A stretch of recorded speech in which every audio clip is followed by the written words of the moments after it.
Good morning, it's 10 a.m. I'm Sahar Mushtaq and this is the news on Mira Business FM. These are the headlines. Shareholders of First Abu Dhabi Bank have approved a record dividend of about 9 billion dirhams.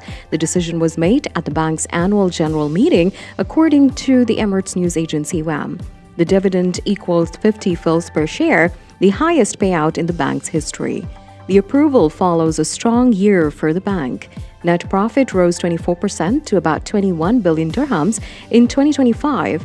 Total assets reached over 1 trillion dirhams, making the bank the largest in the Middle East and Africa by assets. Shareholders registered by March 23rd will be eligible to receive the dividend.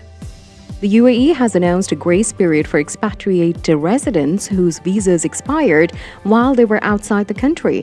The decision was issued by the Federal Authority for Identity, Citizenship, Customs and Port Security, according to Khaleej Times report. It allows residents whose visas expired on or after February 28 to re-enter the UAE without applying for a new entry visa. Authorities say the measure was introduced after airspace closures and travel disruptions left many residents stranded abroad. Affected residents can return to the UAE until March 31st and regularize their residency status after arrival without paying overstay fines. UAE Airlines have released updated flight schedules as operations continue on a reduced scale. Emirates says it is operating limited flights to several destinations as regional airspace gradually reopens. Etihad Airways has also issued a revised timetable currently valid until March 15th, according to Gulf News. Airlines are advising passengers to check their flight status online before heading to the airport. They also warn travelers to be cautious of online scams. Fraudulent social media accounts are posing as airline support teams and asking passengers for personal information. Passengers are urged to rely only on official airline websites and verified accounts for travel updates and assistance. That's the news for now. Follow more news on our website, mirabusiness.fm.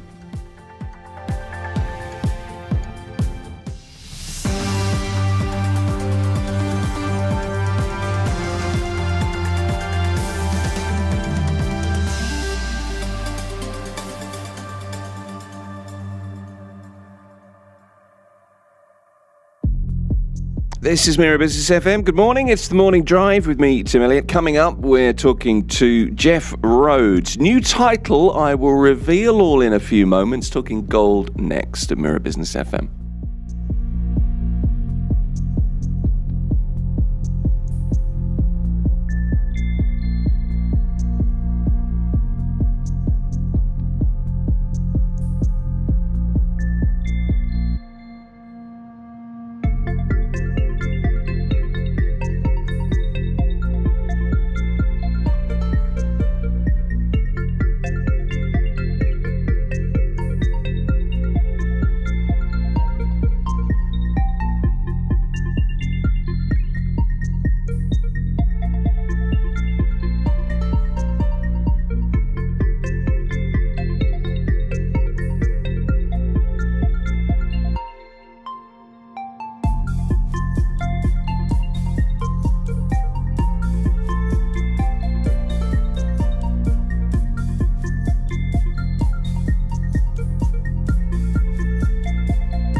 Mira Business FM.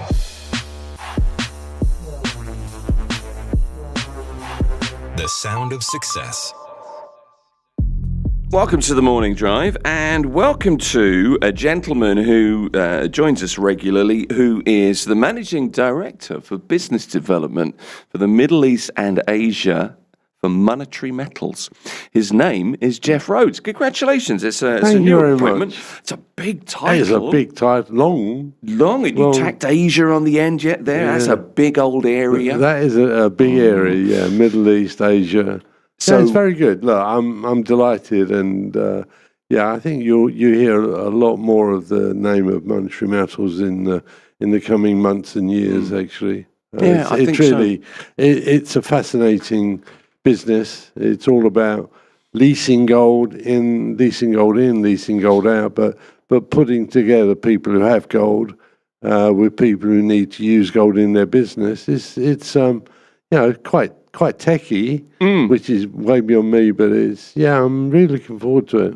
It strikes me now, you've been in gold for many years, and I look at this, and from what you've told me, off air about the company, people all over the world, quite decentralized in its sort of structure. Yeah. This is right up your street, Jeff. It is, it is, and it wasn't difficult to say yes, and I'm looking forward to it. It's a good challenge for me. Are you still going to come and visit us, or are we? No. Is it a bit like important? No, I love coming in, talking about gold. Yeah, look.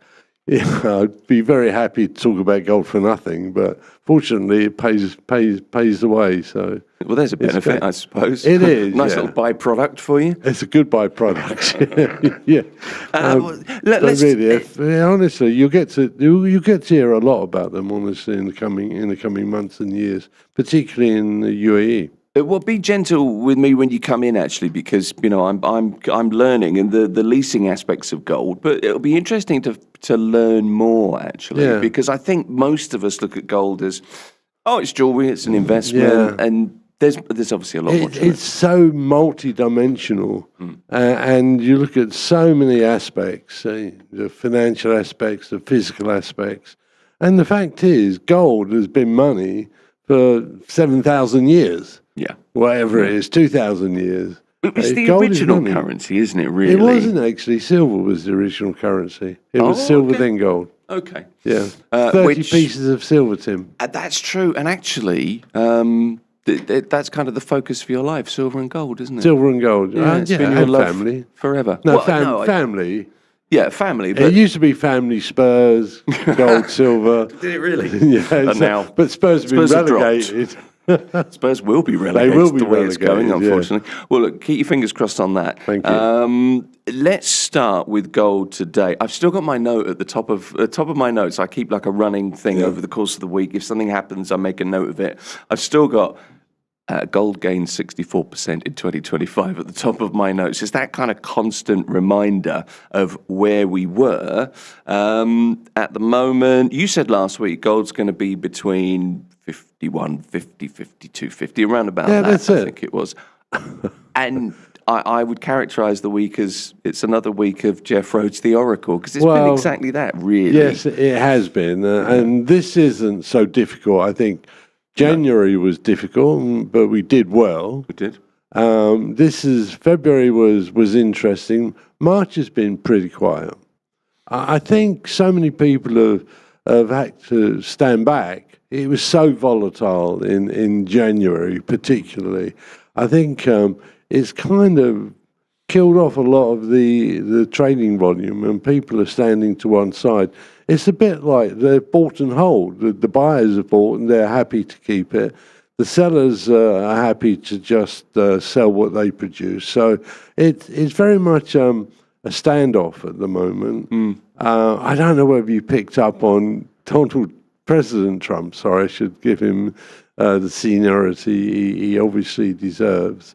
But he demanded rate cuts yesterday. And this word demanded the Fed to cut rates. Yeah, I heard. And the reason, because oil prices were high.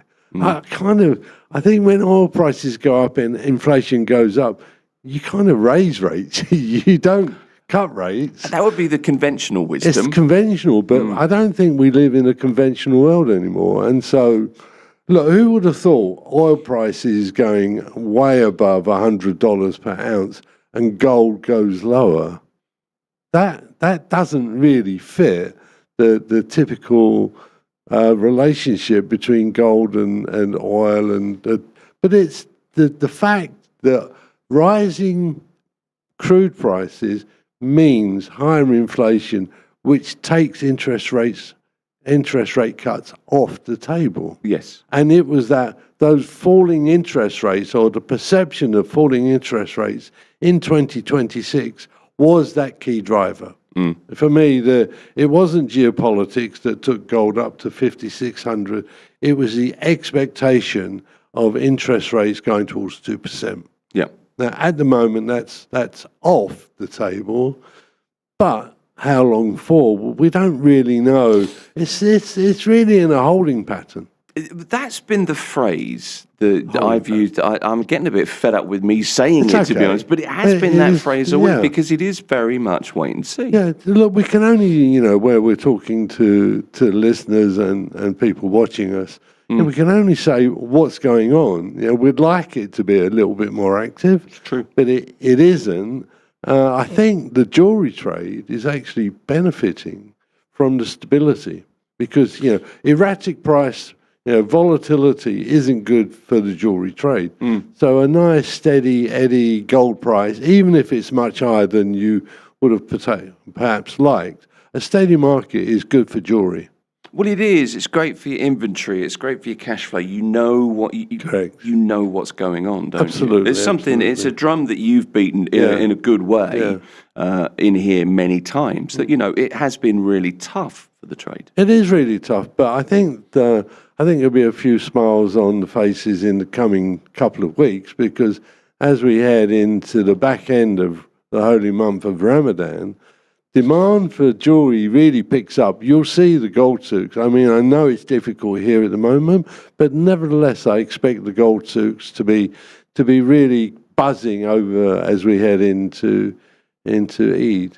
Well, let's hope so. I mean, it's been this week. It's really been oil and gas prices, hasn't it? That's been the point. I noticed in your report this morning, Goldman Sachs, you've pointed out delaying their forecast for rate cuts. So they expect quarter-point reductions, so 25 basis points, September and December. Yeah, and that was very different. That was very different to if we go back 2 months. It was a very different story. I think complete turnaround. Yeah, absolutely. And I think there was really quite an expectation of a rate cut in March.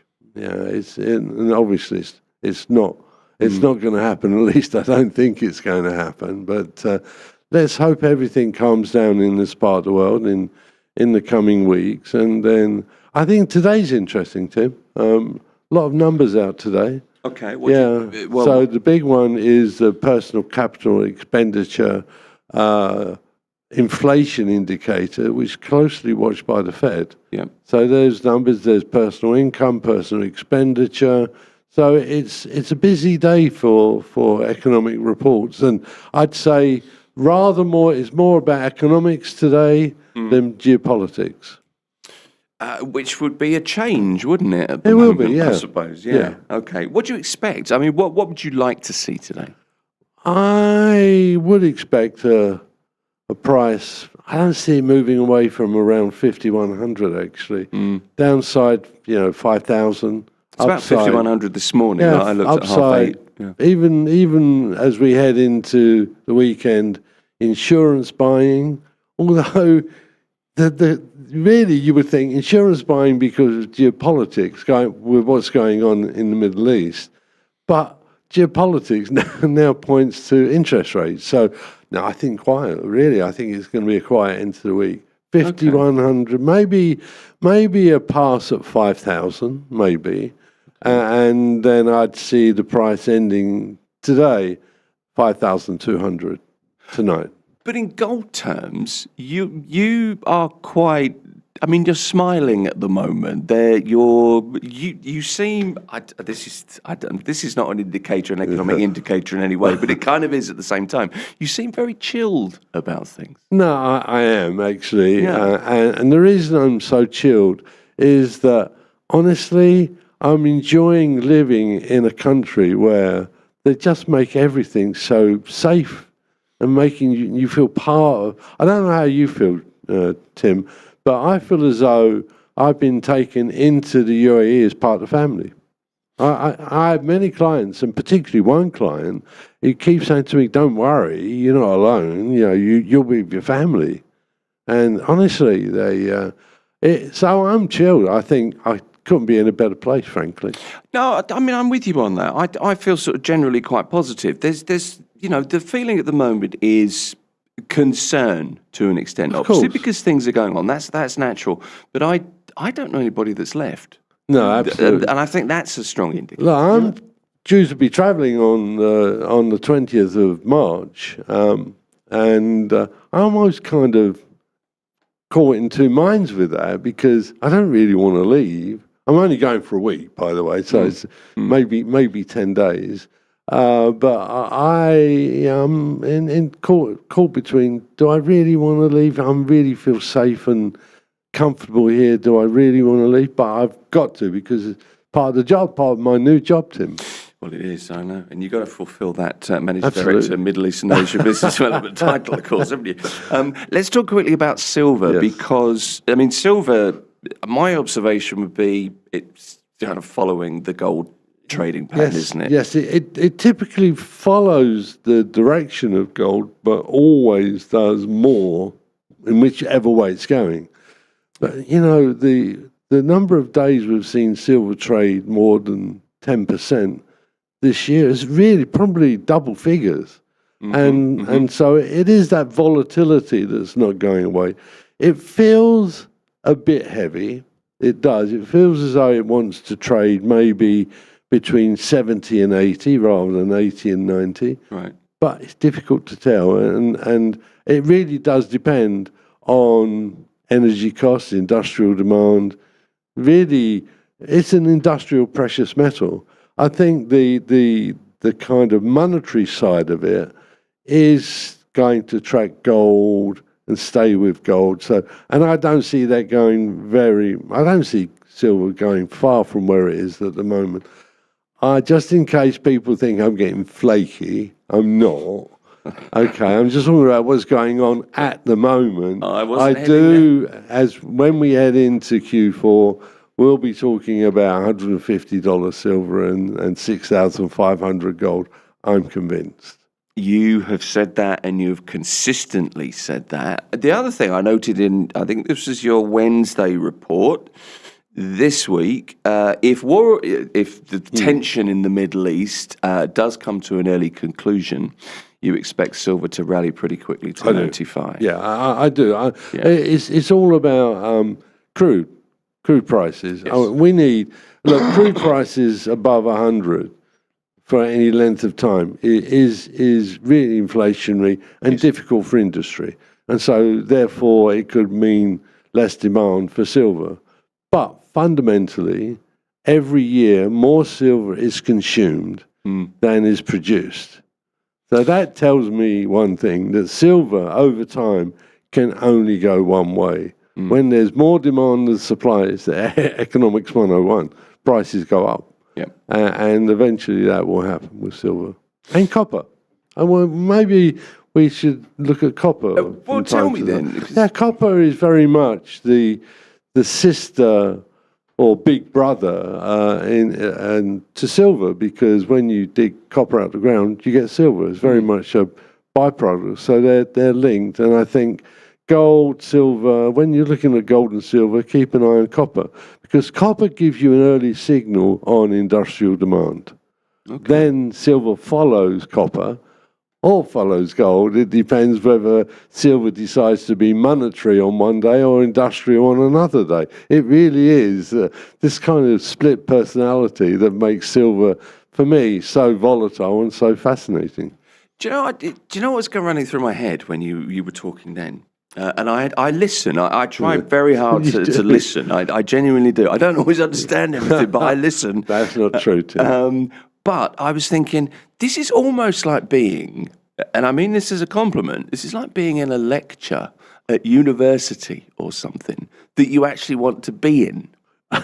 Do you know what I mean? So I thought that was just running through my head. Yeah. A lot of things run through my head, Jeff, and sure most they of them do. not repeatable. But there you are. The other thing I wanted to bring up today was you know how much I like your terminology of the day. In your reports, there's a section. You were very honest about it. Well, I had some space, so I thought I'd fill it with something. Yeah. My favourite so far, still contango, by the way. Contango. One of my favourite. I kind of drop it in conversation as much as I can. At dinner parties, restaurants, stuff like that.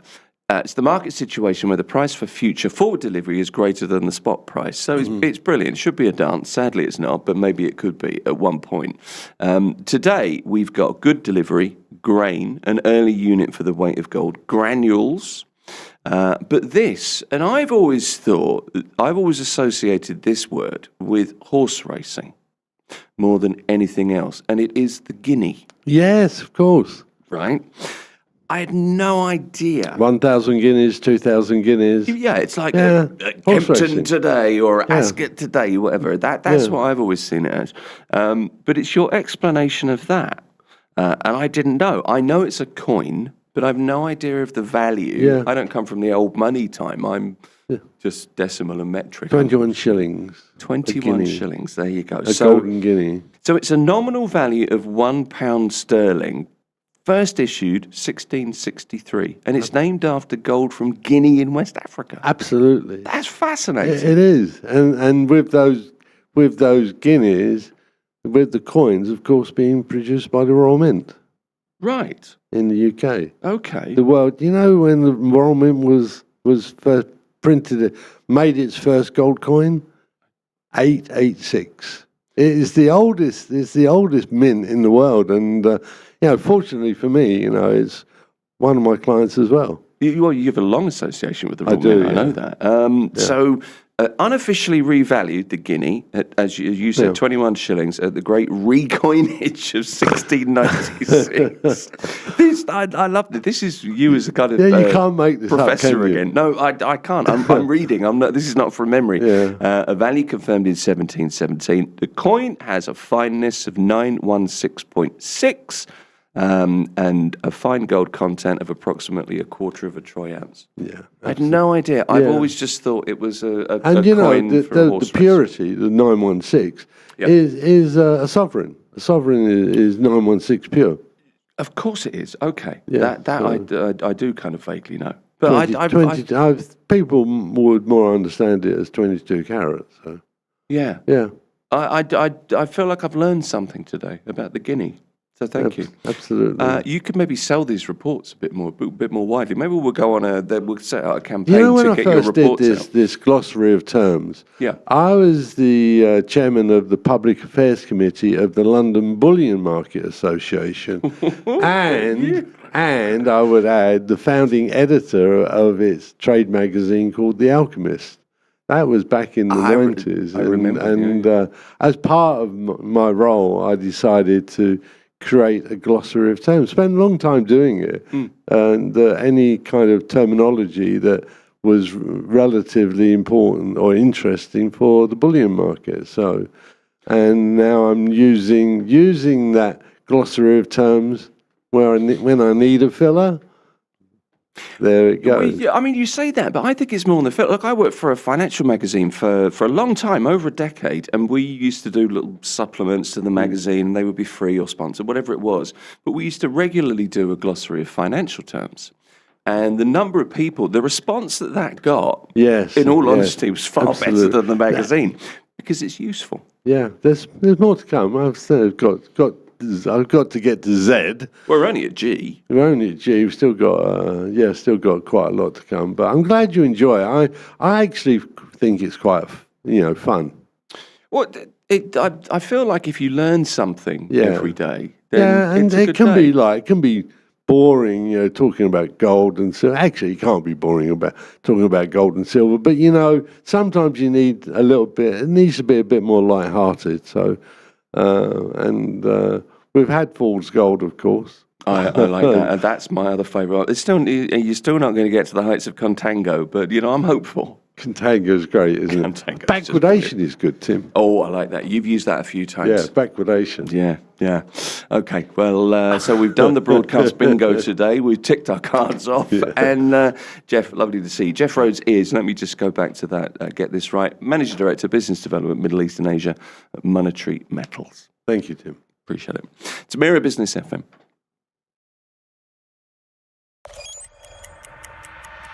Mira Business FM, your daily guide to the markets, money, and more.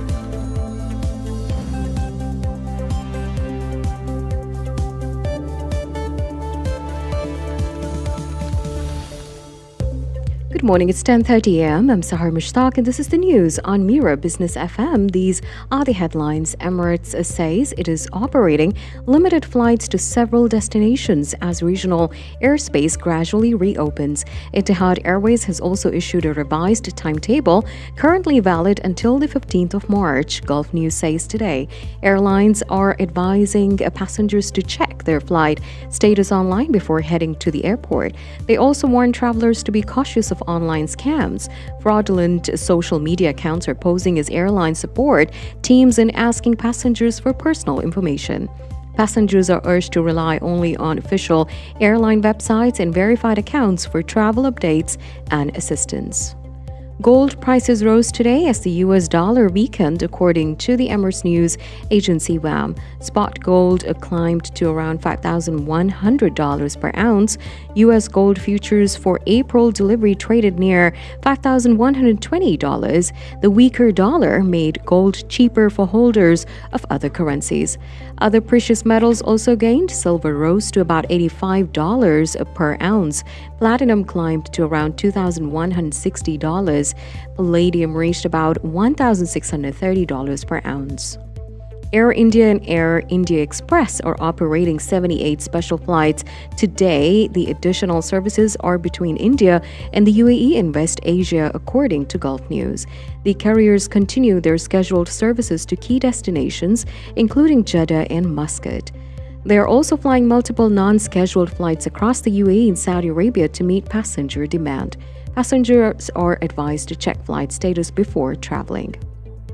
And now, quick market and currency update. Bitcoin today is trading at $71,505 and for those tracking remittances, 1 dirham equals about 25.17 Indian rupees, 76.18 Pakistani rupees, 33.46 Bangladeshi taka, 16.21 Philippine peso, 14.25 Egyptian pound. Meanwhile, 1 British pound is equal to 4.89 dirhams today. That's the news for now. Follow more news on X and Telegram. This is Mira Business FM.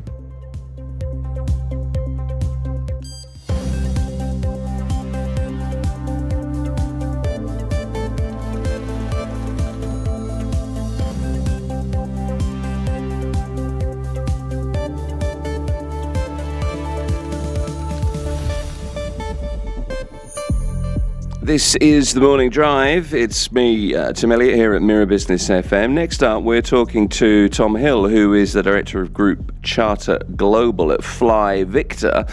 Global tensions surrounding commercial aviation at the moment and private aviation. As a consequence, excuse the pun, but I have to do it, takes off. That's next at Mira Business FM.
Mira Business FM, Dubai's home of business radio.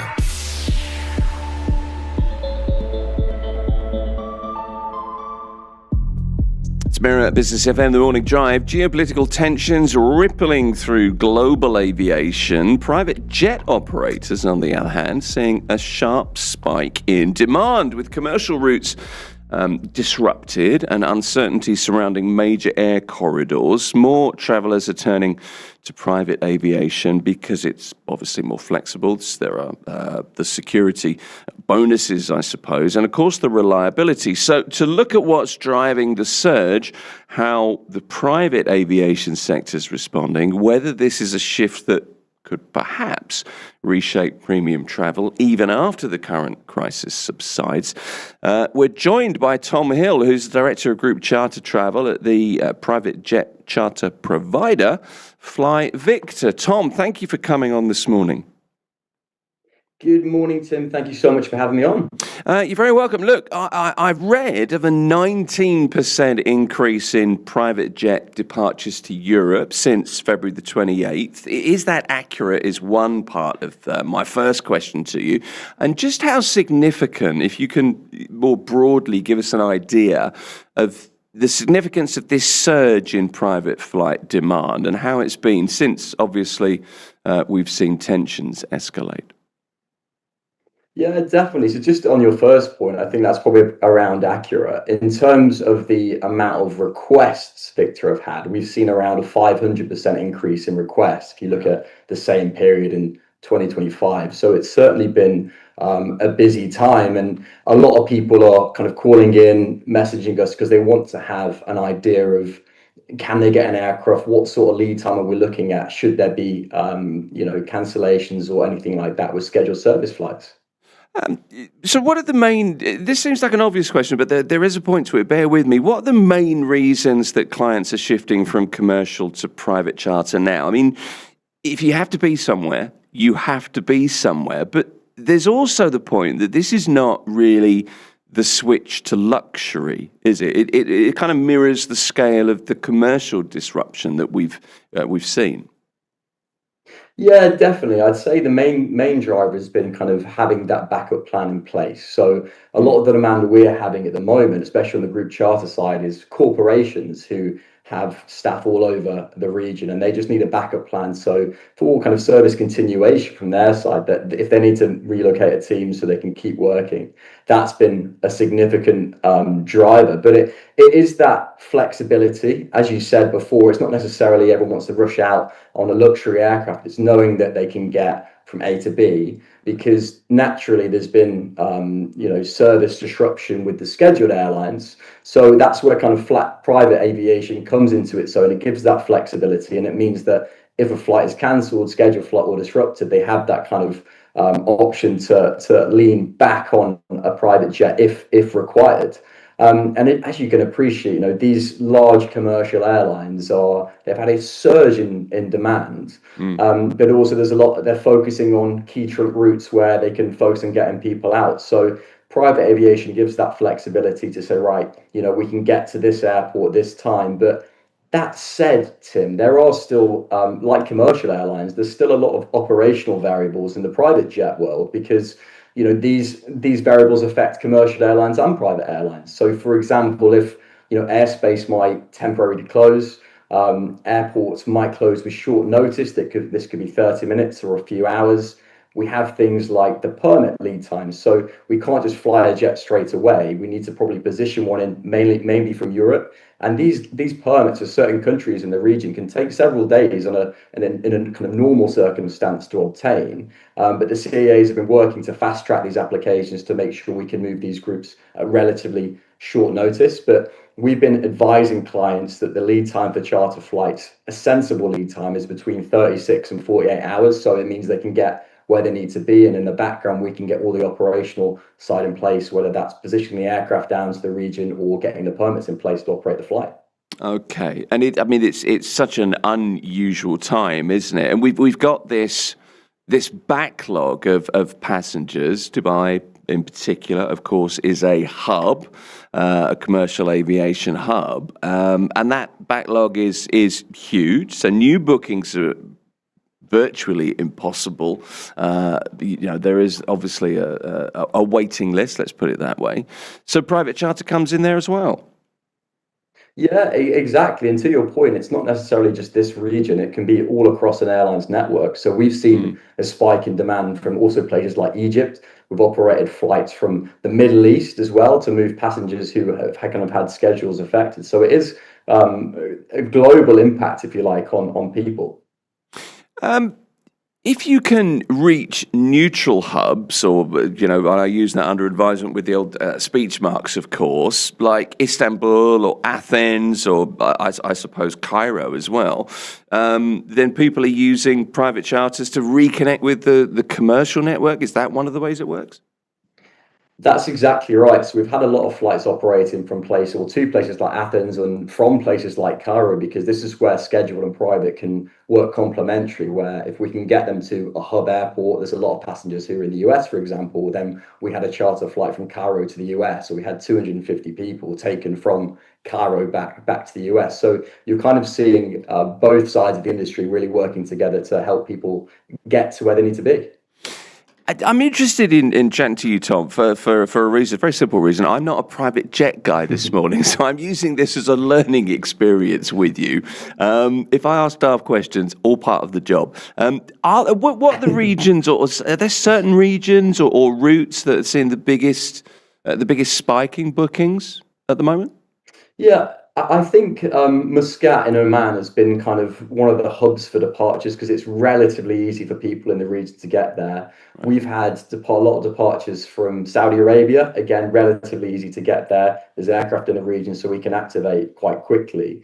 Now, what we did when this situation started to develop a couple of weeks ago, we had several key partners from our side and said, right, what's your availability with your aircraft? What is a sensible lead time? Let's identify the key hubs we can depart from. So then we can give really clear information to people because we're having a huge surge in demand. So it's really important we can give clear facts to people. And as you've probably seen, Tim, there's a lot of information flying around, which a lot of misinformation, let's say, about airspace closing or airports reopening and opening. So it is essential that we're dealing with facts and we have a really clear plan that's tried and tested. So we can say, right, the best option for you will be to depart from this airport at this time. It's going to take 36 hours. So it's definitely been a dynamic situation, and just one we have to really manage carefully because it is quite dynamic. There's a lot of operational variables for all airlines that we need to take into consideration and make sure we can ultimately deliver the flight. But as always, safety is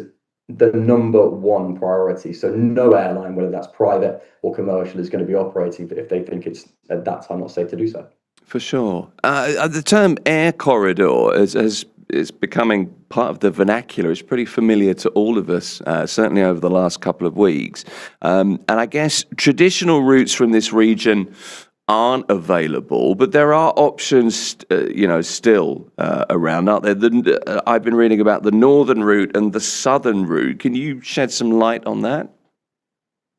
Yeah, definitely. I think in terms of the air corridors, obviously with airspace restrictions, airlines are kind of temporarily moving their flights around if they're operating from the Far East to Europe or to the US, for example. So they have kind of been the key areas. And as I've said, we've seen a lot of demand for Muscat Airport, and it's not a huge, busy airport really in comparative to some of the airports in the region. So they've had a huge level of demand come from them, and it's they've managed it very well, but albeit it's been relatively overwhelmed at times when we've had multiple flights going from there at the same time.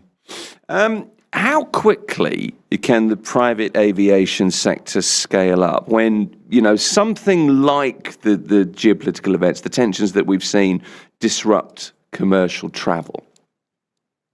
It can be relatively quick, and that is kind of where private aviation comes into its own. It can scale relatively quickly. Now, that said, the key for us as a charter broker has been to identify reliable charter operators in the region who are able to operate it, know who we can go to, know what the capacity is, and know roughly what kind of pricing we're looking at and how quickly we can activate a flight. So it definitely it adds a level of flexibility with private aviation. But that said, we still do have operational obstacles that we need to manage carefully, and there might be impacts, for example, where we need to position an aircraft from Europe, like you say, which could be 5-6 hours potentially, and then have all the permits in place to take off. So we still have to be very mindful of that, and we're being very candid with clients, because I think there might be people thinking with private aviation, right, I pay this amount of money, the plane's there waiting to go, and we're off. And of course, there's probably a shorter lead time if you're compared to booking schedule at the moment, but it's really important to bear that in mind, because if you pay, it's a big financial outlay, and if you're paying a lot of money for this, it can't be guaranteed 100% that your plane's going to take off when it's stated, because if there's an airspace closure or temporary restrictions, these still have to be managed, because as I said, safety is the number one priority. It's not what we see on TV, just, fuel the jet, I'll be there in half an hour, is it? Exactly right. And I think that's where we have to be very candid with clients, because I think sometimes, especially, we're seeing people who might not necessarily have chartered an aircraft before, and that might be what they think it's like. So having that key, clear information up front is vital, because the last thing you want to do is overpromise and underdeliver in any job, right? So we have to be very candid and say, look, realistically, this is the lead time we're looking at.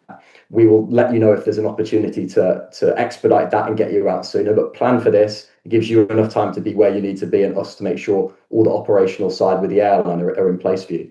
You mentioned, Tom, you've seen an uptick in corporate clients, utilising the private jet charter service. But who else are we seeing using it? Is it government movements? Is it high net worth, leisure travellers driving demand as well? Yeah, it's kind of all of the above, Tim, to be honest. I mean, the majority of work we've done have been kind of European corporations who are looking just to temporarily move their workforce around so they can continue doing what they're doing. Obviously, there's a duty of care there, but we're seeing high net worth individuals who are in the region. We're getting a lot of requests from people who might be living here. And as I say, they just want to know what that kind of plan would be. Embassies, people like this, just again, knowing what that plan is. But to be fair to the scheduled service airlines, they've been very resilient, and the amount of departures they're doing now, there's been a huge kind of uptick in that. So we are seeing a lot of the traffic going on scheduled flights. And I would say from the charter side, touch wood, I think we're through kind of the peak of the demand. I'd say that kind of fell probably this time last week, to be honest, where there was a huge amount of demand for people understanding what their options would be. Yeah. But I think at this time, we're probably through the thick of that. Okay. I mean, logistically, if we could dig into that for a moment, it must be a really complex time to book a charter flight at a time like now when, airspace is restricted, corridors are positioned in certain ways, war risk premiums have to be, I would imagine, shifting constantly. What kinds of logistical challenges come with handling, a sudden, the uptick in requests that you've seen, or certainly saw in that first kind of week, if you like? I think, Tim, the most tricky part is the level of demand with the level of supply, especially, like you say, in the first week, because not all charter airlines, were operating in the region. So we identified key partners, and there was so much demand and people inquiring. This is why we had to be really clear with them and say, look, this is the lead time, 36, 48 hours. If we kind of sit on this, the lead time may increase more because there's so much demand. So definitely kind of balancing the supply with the demand has been tricky. And like you say, there has been an increase in pricing naturally, because there are additional costs for the airlines, whether that's lengthy possessioning sectors from Europe, whether that's increased insurance premium, war risk insurance, these sorts of things. So again, kind of explaining to people, look, prices are at a slight premium. It is a significant financial outlay, and there are operational factors we must consider, because it might not just be as smooth as you think straight away. We have to manage that and be very transparent with you. Look, I've seen, I guess we've all seen these massive figures that are bandied around. I've no idea how accurate the reporting is, but I've seen $60,000, $85,000 banded around for international routes. I've heard of increases of 100%, up to 200% in some cases. There's loads of social media content around of, people posting from jets, quoting all kinds of figures. Really and truly, how have prices for private charters increased due to demand and, limited aircraft availability as well? So we looked at this based on the flights we did, and we've seen roughly a 20% increase in the charter rates from what it would be kind of in normal circumstances. And again, that is typically due to the insurance premiums. Right. Again, I've seen the same kind of information, and there's a lot of misinformation around this. This is why we have to be really clear. And the prices, it depends on the operator as well, but the prices can be widespread, but it really depends on how many passengers you've got, the aircraft and airline you're using, and sort of lead time. All these things kind of come into what the price will be. Okay. What about the impacts of oil prices? Has there been an impact so far? Yeah, definitely. I think Right. the price of Jet A1 has significantly increased due to the situation. Now, this is something, if we've got clients flying maybe, in a few weeks' time, then they need to be mindful of it. It's a knock-on effect from the current situation. So the prices are increasing, which ultimately has a knock-on effect on the charter rates moving forward, however long that will be for. We're in uncharted territory. I excuse the puns this morning; they're just coming out thick and fast, unfortunately. But what if? Can I run a scenario by you? What if airspace closes while a private jet charter is taxiing, or maybe in flight? If say an alert is received, for example, how does it work in terms of diversion refund policy? If our clients billed for the full charter, or is it just flight hours logged? How does that come together? It's a really good question. Again, something we're being very transparent with clients on, because if the aircraft's position and things like this, then ultimately they may be liable for a cancellation fee because the airline has incurred costs. So we have to be very transparent about that. Now, we've had a very similar situation where we had a flight due to depart and the airspace closed. It was only for about 10, 15 minutes. And the operator, as soon as they were able to do so, and it was safe to do so, they could replan the flight. And I think there was around an hour delay, something like that. So the airlines that we're working with are being very flexible when there needs to be. But to answer your question, yes, it really depends on the operator and the terms that they provide for the charter. But if the aircraft has positioned and costs have been incurred, then clients can expect cancellation fees to be levied from the operator side. Yeah, it's a pretty extraordinary period of time, of course, as well, to be fair. Do you think events like this tend to create lasting changes in travel habits? Is that a knock-on effect, if you like, particularly among, this kind of premium traveller segment? It's a really good question, and I think the closest comparison from my experience has been COVID, because we saw in COVID a lot of people turn to private aviation, and I think some people, they experienced that for the first time. They actually were going to do this more often. I'd say, from my opinion, probably in the short term, maybe, and I think if people have tried it, then they might be more willing to consider that as an option moving forward. But I do think probably in the short term, yes, but longer term, these things have a habit of kind of balancing themselves out. Okay, a couple of just very quick final questions for you. Well, what should travellers considering private charter know? What's really important before taking the plunge, if you like, about availability, planning timelines and costs, particularly when you consider the backdrop, the disruption that we've seen?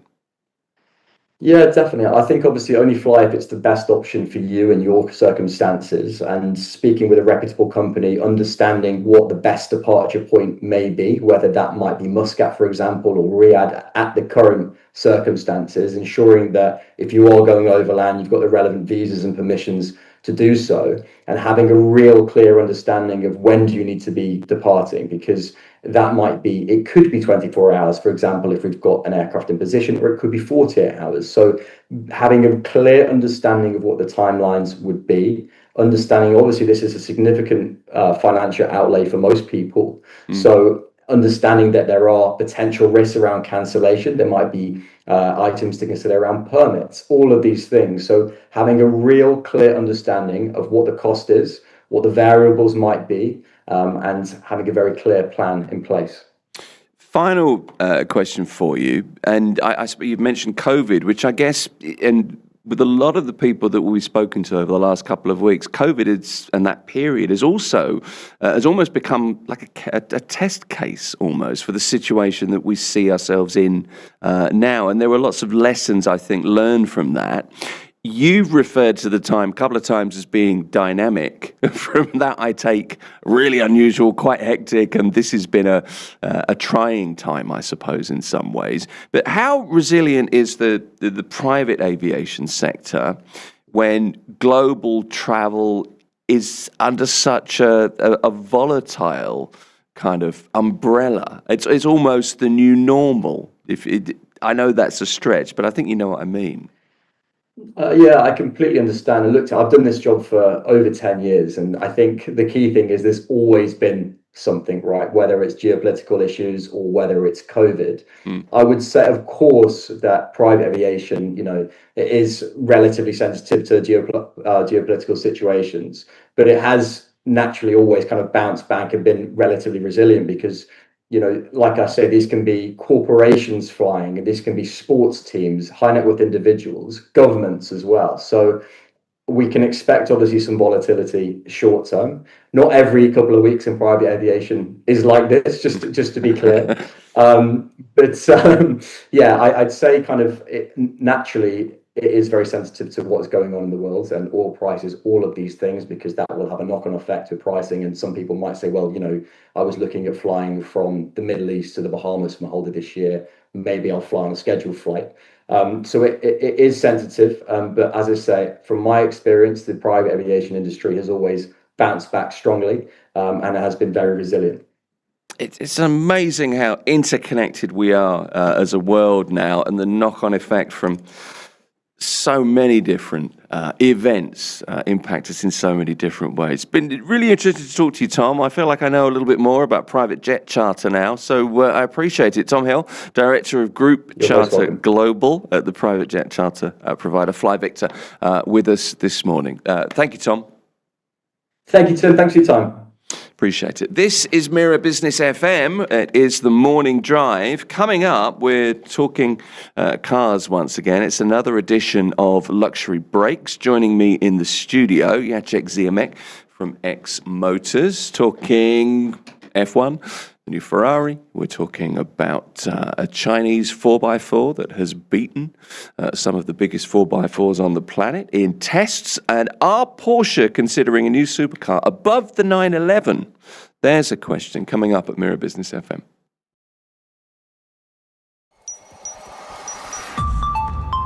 Mira Business FM, Dubai's home of business radio.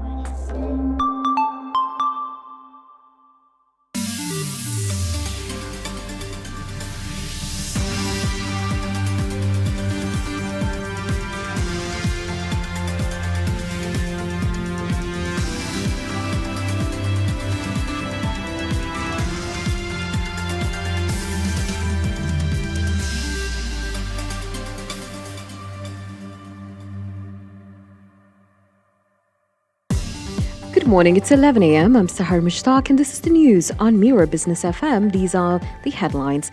Shareholders of First Abu Dhabi Bank have approved a record dividend of about 9 billion dirhams. The decision was made at the bank's annual general meeting, according to the Emirates news agency WAM.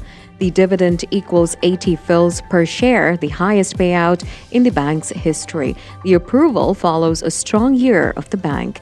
Net profit rose 24% to about 21 billion dirhams in 2025. Total assets reached over 1 trillion dirhams, making the bank the largest in the Middle East and Africa by assets. Shareholders registered by March 23rd will be eligible to receive the dividend.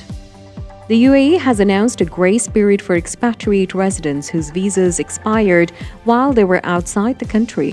The decision was issued by the Federal Authority for Identity, Citizenship, Customs and Port Security, according to Khaleej Times report.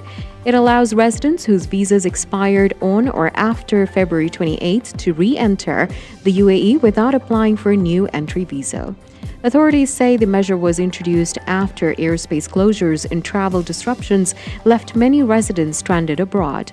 Affected residents can return to the UAE until March the 31st and regularize their residency status after arrival without paying overstay fines. UAE Airlines have released updated flight schedule as operations continue on a reduced scale. Emirates says it is operating limited flights to several destinations as regional airspace gradually reopens.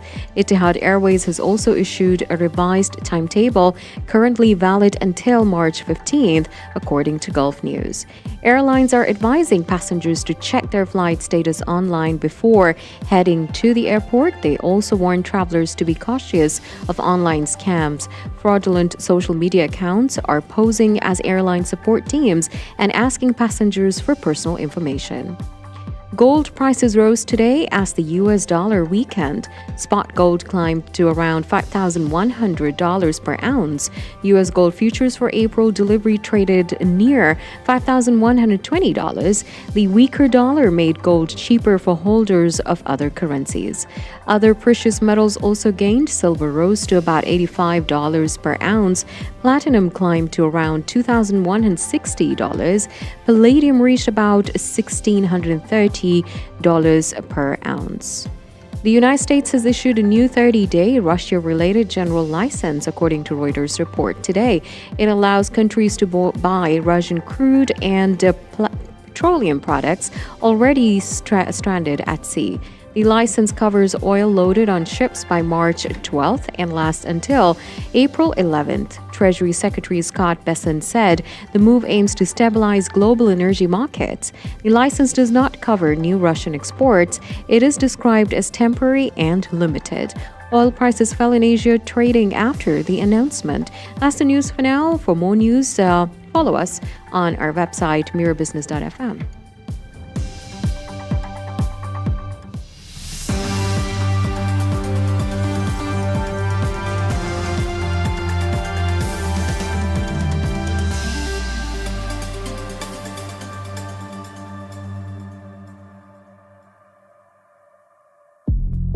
Coming up on the Morning Drive here at Mira Business FM, it's another edition of Luxury Breaks. Jacek Ziemek is here from X Motors. We're talking all things supercar and hypercar and automobile next.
Business FM, Dubai's home of business radio.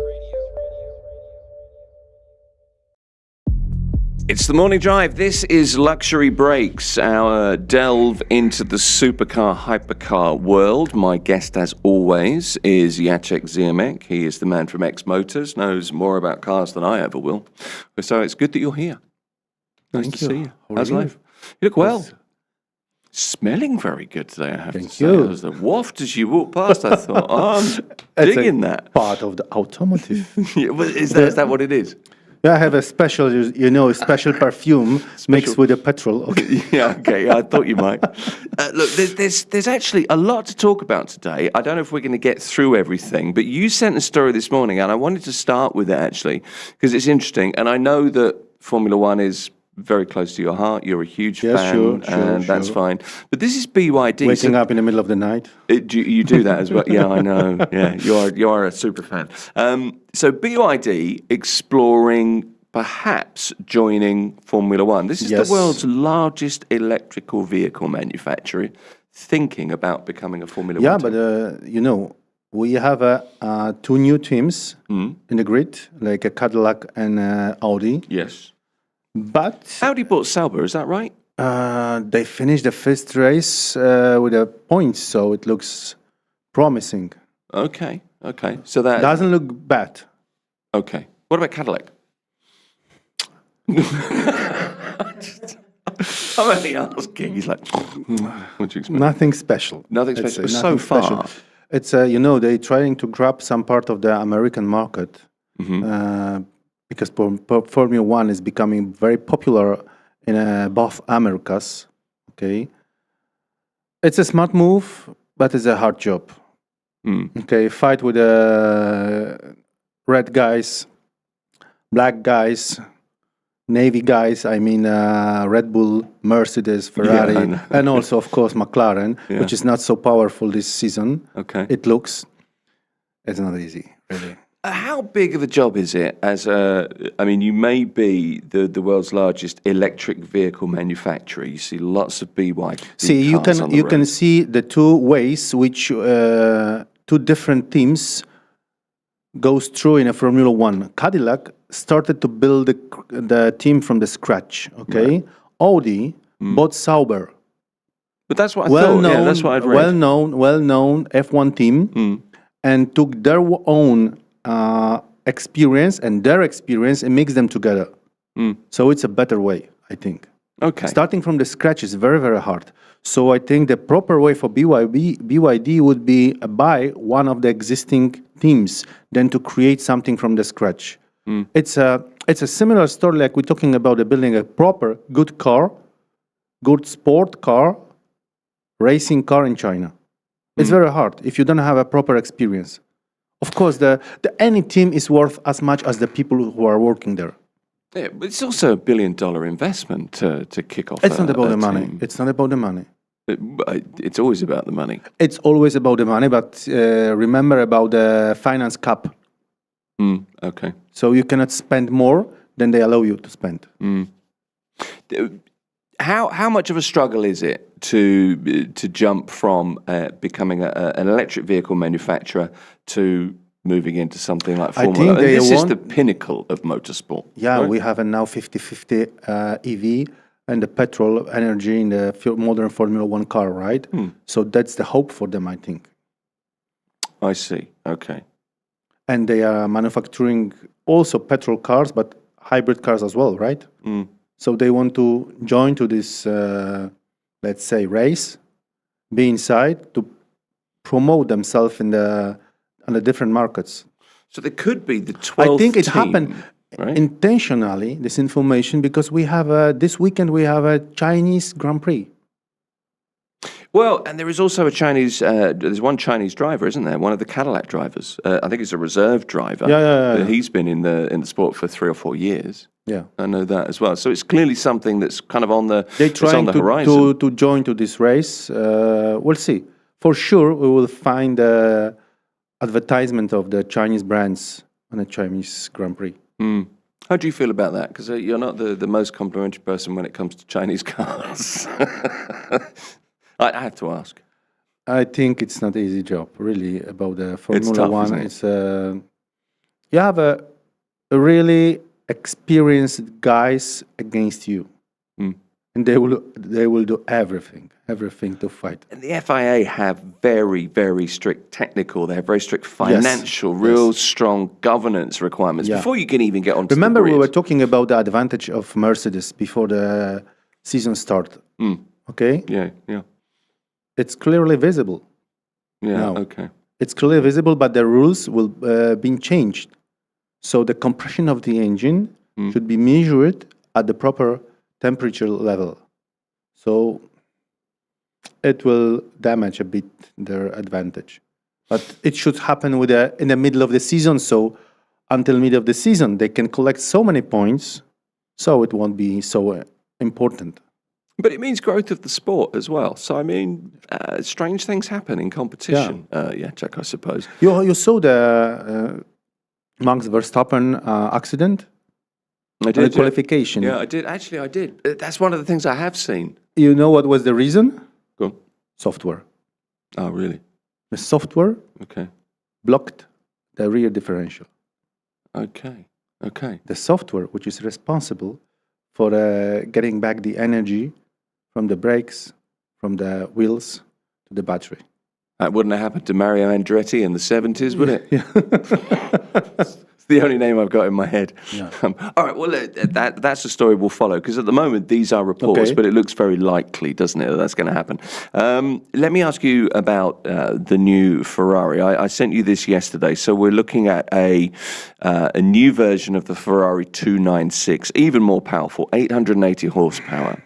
A real special edition. Real special They call it the edition. same like, Version Speciale, isn't it? yeah, Speciale was the 458, one of my favorite ones. Okay. I remember the days when it was released. It was such a pleasure to drive this car. The posters on the wall in the work. No, nothing in the wall. Just pushing to the limit in the What was the early poster? morning. When you were a child, what was the car poster on the Countach. wall in your? Oh, was it really? Yeah. That's a nice looking. with a girl laying on the rear spoiler. Yeah, those were different. Those were very different times, weren't they? I suppose. Because that was the car then. But will you get a versione speciale? Is that how you say it, of the 296? Have you Speciale. Speciale? Okay. Okay. Yeah. It's just a. If you think about this car, you are the petrol head, but meaning you like a comfort, you like a nice driving. This thing will try to kill you. Excuse me. Yeah. It's like buying expensive Colnago bike and you're trying to make a coffee ride on his bike.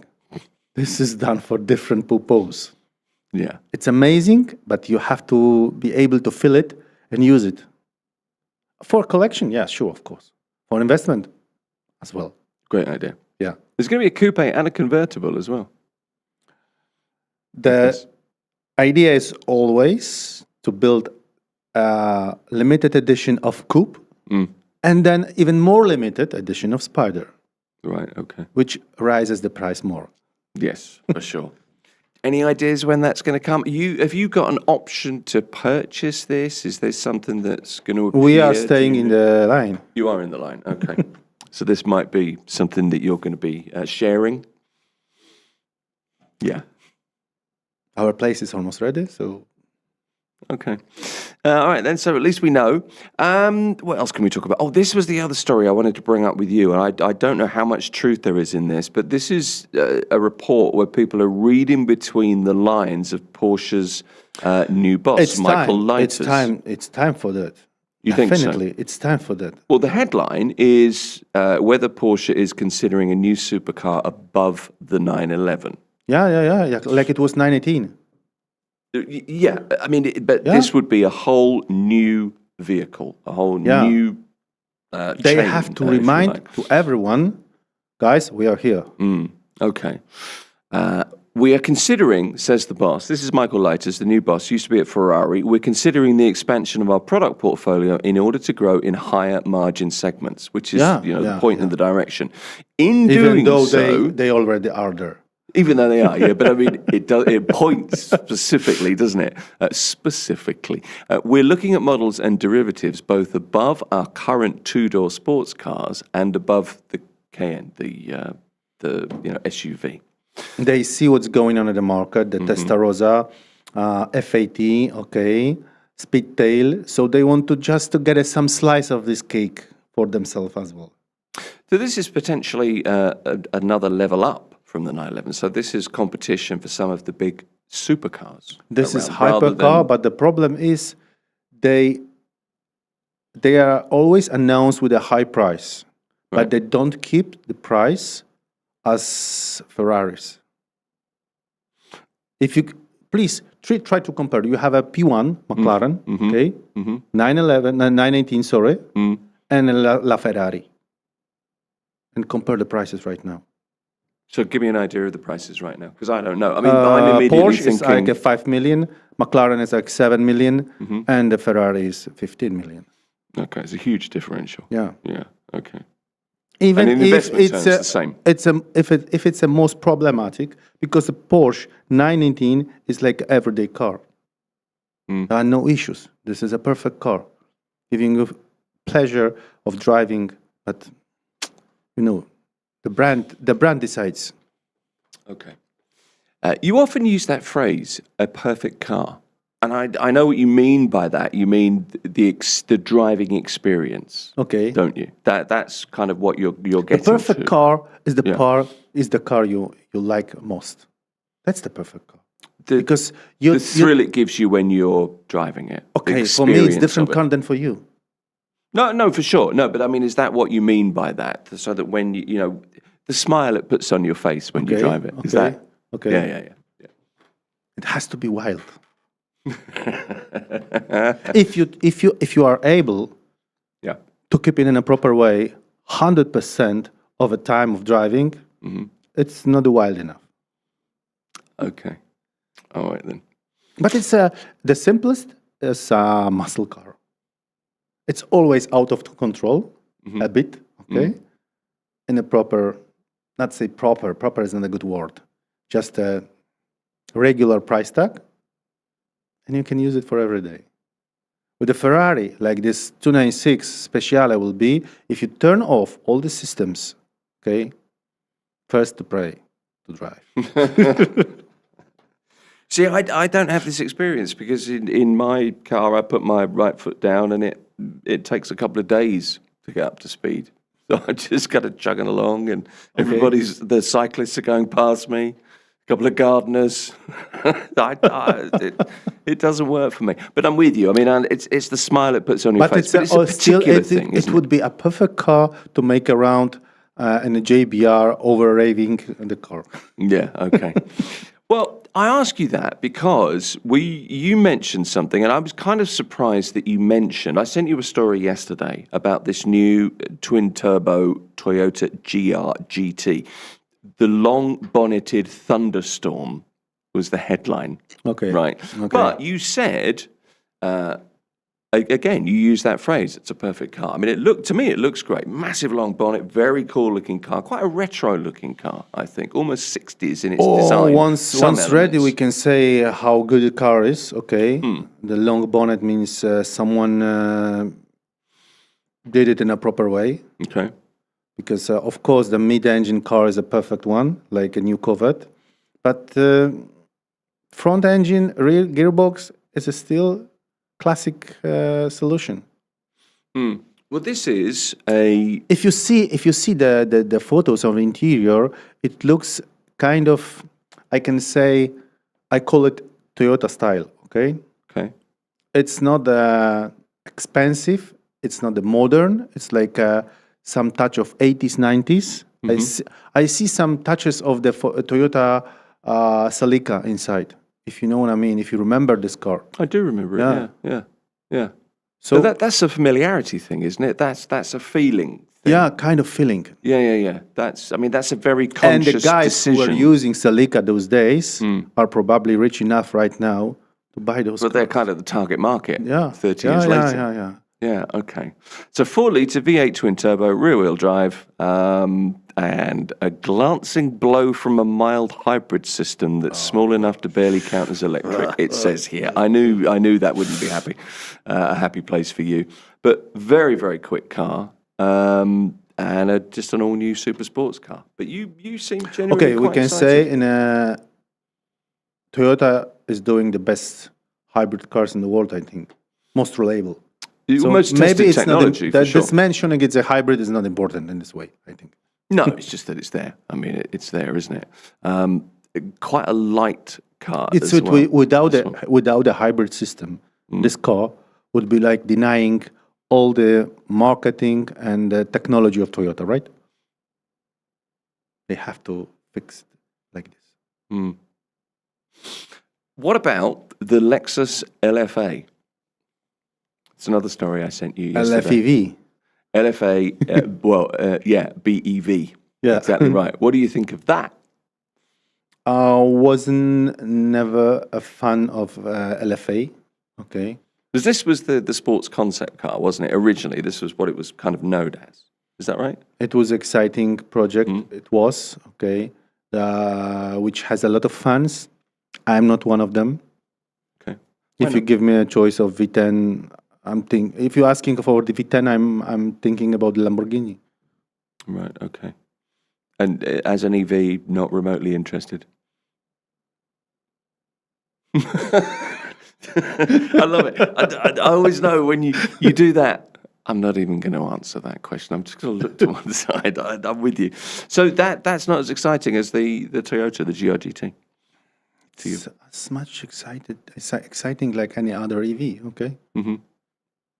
Do you remember last week when we were talking, I asked you a couple of questions about SUVs. We were doing a comparison between the Land Cruiser and the Nissan Patrol. Yeah.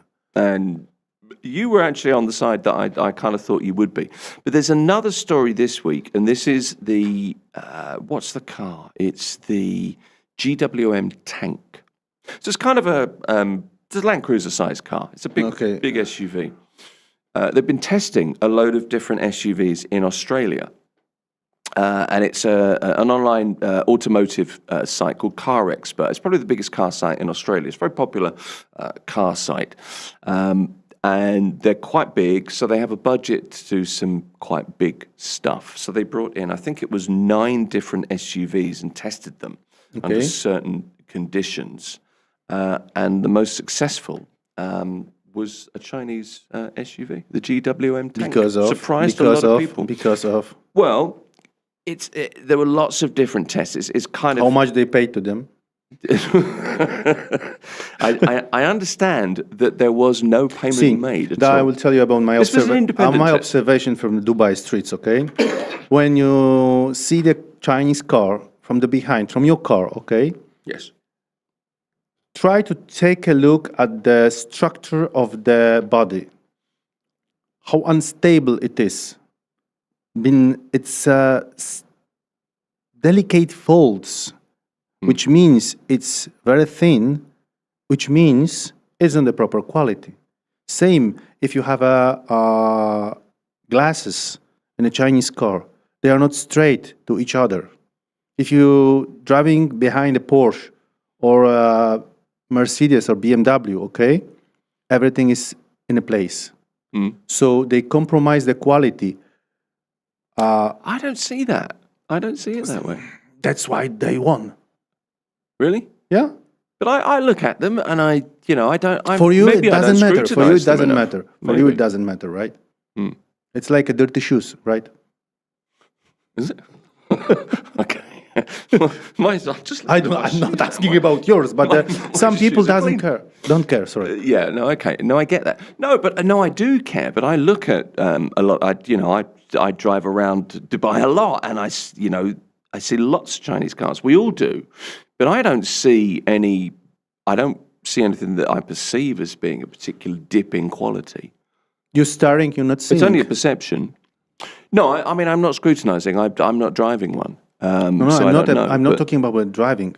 I'm talking about the small differences because between the quality brands, I can call them like this, and the Chinese brands. Okay. It's not the same. Okay. Because quality is a cost. If you want to reach the quality, you have to raise the price. I don't want to say they are not able to do it. Of course they can. They can do to make a copy of the Ferrari with the same quality, but it will be very costly, even if not more costly than Ferrari it is. So the reason we see so many cars, Chinese cars on the road, is that there probably is a price difference. I get that, course, but of course. I don't know the difference how is much price is not coming from of a nothing. quality difference. There Of is. course, Yeah. Okay. and at many levels. The GWM tank, just let me tell you this. This is one point of the test, and there's a roller test, an uphill roller test. But it's interesting to see that this car outdo the Toyota and the Lexus that was being tested alongside it. Whether the car would be, in the same position in terms of reliability after 100,000 miles is a different matter. Of course. Of course it is. But it's interesting to see the outperformance in an independent test, I think. There's a lot more that you need Which to test kind a of car performance we talk about? on.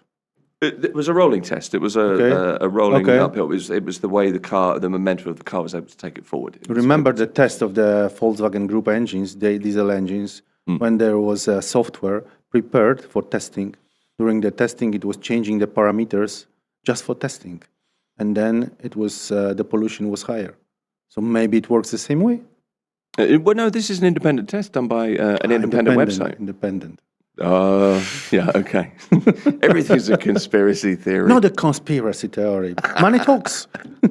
Maybe. I always like talking to you, Jacek. I appreciate you coming here. That's another edition of Luxury Breaks. Jacek Zemeckis from X Motors. Thank you. Nice to see you. Thank you for coming in. This is Mira Business FM. Mira Business FM, where business comes to talk.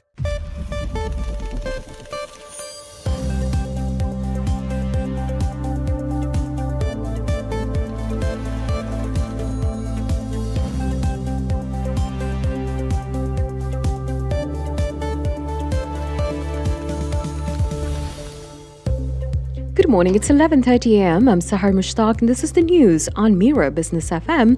These are the headlines. Gold prices rose today as the US dollar weakened. Spot gold climbed to around $5,100 per ounce. US gold futures for April delivery traded near $5,120. The weaker dollar made gold cheaper for holders of other currencies. Other precious metals also gained. Silver rose to about $85 per ounce. Platinum climbed to around $2,160. Palladium reached about $1,630 per ounce.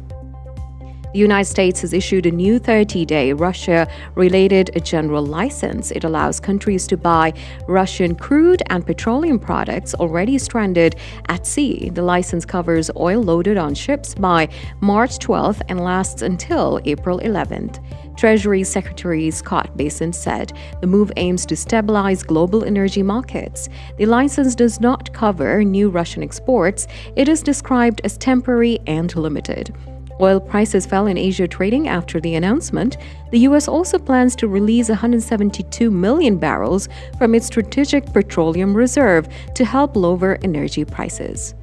Air India and Air India Express are operating 78 special flights today on March 13th. The additional services are between India and the UAE and West Asia, according to Gulf News.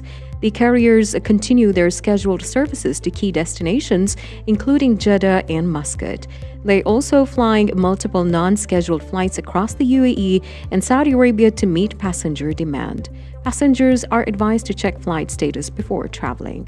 And now a quick market and currency update. Bitcoin today is trading at $71,473 and for those tracking remittances, 1 dirham equals about 25.17 Indian rupees, 76.18 Pakistani rupees, 33.46 Bangladeshi taka, 16.21 Philippine peso, 14.25 Egyptian pound. Meanwhile, 1 British pound is equal to 4.89 dirhams today. That's the news for now. Follow more news on our website, mirabusiness.fm.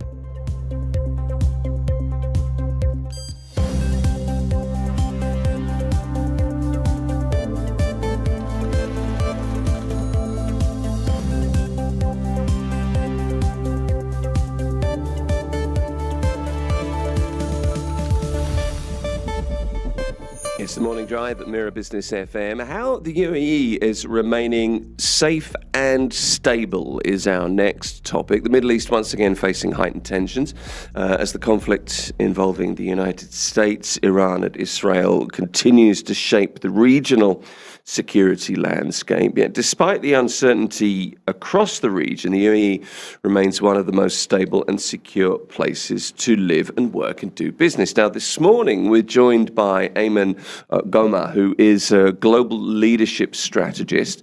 Ayman comes from a military background and he's worked across different regions and has seen firsthand how countries respond to crisis and geopolitical pressure. We'll look at how the UAE maintains safety and stability during uncertain times, what makes its leadership approach unique, and also what business leaders can learn from the way nations manage risk, strategy, and resilience. Ayman, it's a pleasure to have you here. Good to meet you. Tim, thank you for having me, and good morning to you and to your listeners.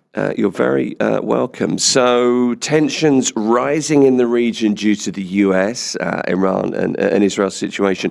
What stands out to you, first of all, about how the UAE maintains stability and security, in the face of this kind of, well, let's call it uncertainty? So, Tim, there is one big thing that stands out for the UAE, like the key success reason for the UAE, I believe, and for any organization, it's leadership. How the leaders here reacting to things, how they've been very transparent, how they putting out like the really, really strong message to everybody in the country. Like it's not expats versus locals versus visitors. So every message that you've seen coming from the leadership all around, when they talk about anything, they say nationals, visitors, and residents. So they're creating this very, very strong unity in the country that making it a lot coming across like a lot stronger than you see it in other region. And it's if we tell everybody or we tell anybody, if you want to see how the UAE leadership is behaving or acting, or if you're not sure how they're gonna behave or act, let's just look back a few years ago, how they did during COVID. It was almost a test case, it turns out now. I mean, there are some parallels, aren't there? But it really seems, and I think you're right in terms of the message, it's, you have a feeling that we're in this together, but we're looking out for you. And when this goes out, we'll get people, saying, oh, you've been paid to say that, that's just propaganda. Correct. That's not. That's how I feel about it, because it seems like there is a concerted and a coordinated effort to deal with an issue. There's responsibility has been taken. Absolutely. I mean, and I know exactly what you're saying. People will be like, especially people who are not living here or have not lived here. Exactly. They'll go and say, well, yeah, because you live there, or you want to say this, or you might be paid. Yeah. Nobody pays me, honestly. No. But the biggest thing is, like Abraham Lincoln said, a house divided cannot stand on itself. It's you can see it, like I said, and I've lived and I traveled to over 60-something countries. And I lived in quite few countries, and I've seen like the differences, how they doing it here, and even during COVID, like I've seen it in other countries in the region, where supermarkets actually they were allowing only local nationals to go to certain supermarkets. Right. So the food was like I cannot go to this supermarket, but you can. So that created that divided nation. Yeah. Where here you don't see that. No, you don't. You really don't see that. I mean, can I ask you a little bit about your military and your leadership experience, global experience, 60+ countries. What are the key elements, do you think, that make a country resilient during a tense time? That's a really good question. So a lot of people misunderstand resiliency and they think it's just about being strong. Yeah. Well, like I was saying before, like you cannot be strong on your own. There's like resilient leadership. So actually every organization takes the attitude of its leader. We emulate our leaders, and you see it in a lot of countries. If your leader have certain hairstyle, you see the people doing that. You see it in organizations. So strong and resilient leadership gives you resiliency in the country as well. You have confidence in their capability, the capability of the country. You have unity, like we talked about before. But confidence, let's talk about that for a bit. a lot of people, they say, well, the UAE is a very small country. Well, so far, how many missiles we've seen actually landing in the UAE? So they really have a very strong defense mechanism. They've been training their people, and that did not happen just today. You don't deal with a problem or you don't deal with risk when the risk starts. You deal with that long time ago. You can see the strategic thinking and how they've been thinking about this and training for this for a long time. And again, let's go back to the parallel with COVID. This is not like, this war is not a surprise to anybody. So anybody has been watching the news or reading, or unless you were living under a rock, this was like coming. I mean, everybody knew it for years, honestly, not just for the last 5-6 months. Yeah. So during COVID, how we dealt with food security here, and COVID was a surprise. So you can see here that this is not a surprise. So I'm sure actually they've been training for this and planning for this. So if you look at that, how resilient the country is, it comes again from how strong their leadership is and what the message they're doing and how much they planned for it. The UAE's often described as calm and decisive in its approach, particularly to regional crises. What is it about leadership principles that enable that kind of stability? To me, the most important leadership skill or leadership trait that a lot of people don't give it enough credit is like trust and transparency, and they come together, right? If you trust your leader, you're gonna follow them. So I've seen like here people leading by example. They lead from the front. It was a great example that, well, if a lot of people seen it, and it was like maybe a 10-15 seconds video clip where you see Sheikh Mohammed bin Rashid the first day go into a horse race. Yes. And he walks in actually dancing, which is an awesome thing. Yeah. So that sent a message to everybody. It's like, hey, we are calm, we are confident, we know what we're doing. And then take it to transparency.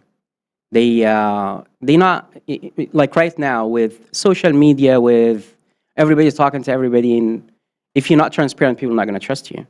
So you see them actually on TV saying, we got hit by this many missiles and we stopped this many missiles. We stopped this many drones. We have 3 drones actually we didn't stop.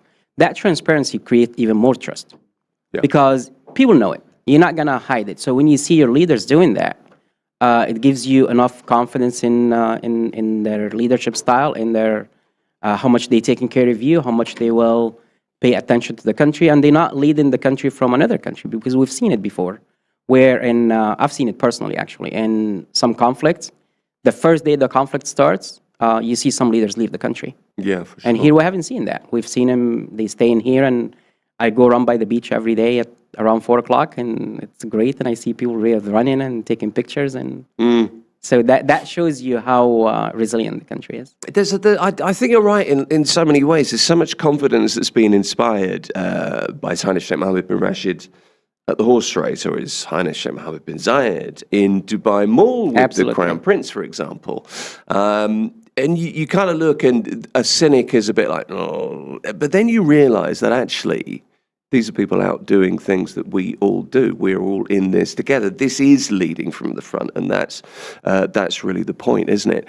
And this transparency and this trust has been there from the very beginning. We're all aware that there have been missiles and drone strikes, but we're told exactly the numbers. And actually, by revealing the success of the numbers, or relative success of the numbers, that inspires more confidence, I guess.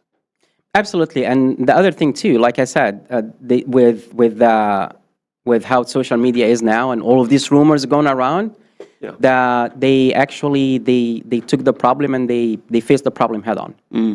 They have the MOD. They announcing that every day.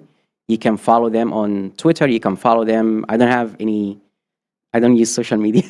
Do you not? I don't. I just have LinkedIn. I don't use any other social media. Okay. But my wife tells me what's going on. That's a pretty good way of being updated, Omen. That works. Yes. My wife knows everything. So, but the one thing is, like, again, leading by example is when I see, and this is not just now, honestly. I've seen it personally, and I've heard it from other people, where you could be walking around Dubai Mall or Mall of the Emirates, and Sheikh Mohammed bin Zayed and Sheikh Mohammed bin Rashid would be walking there, going, sitting down and having coffee. That's sending a very strong message, not just during war. So if it's happening only now, people will be like, oh, they putting up a show. Well, no, it happens in other times.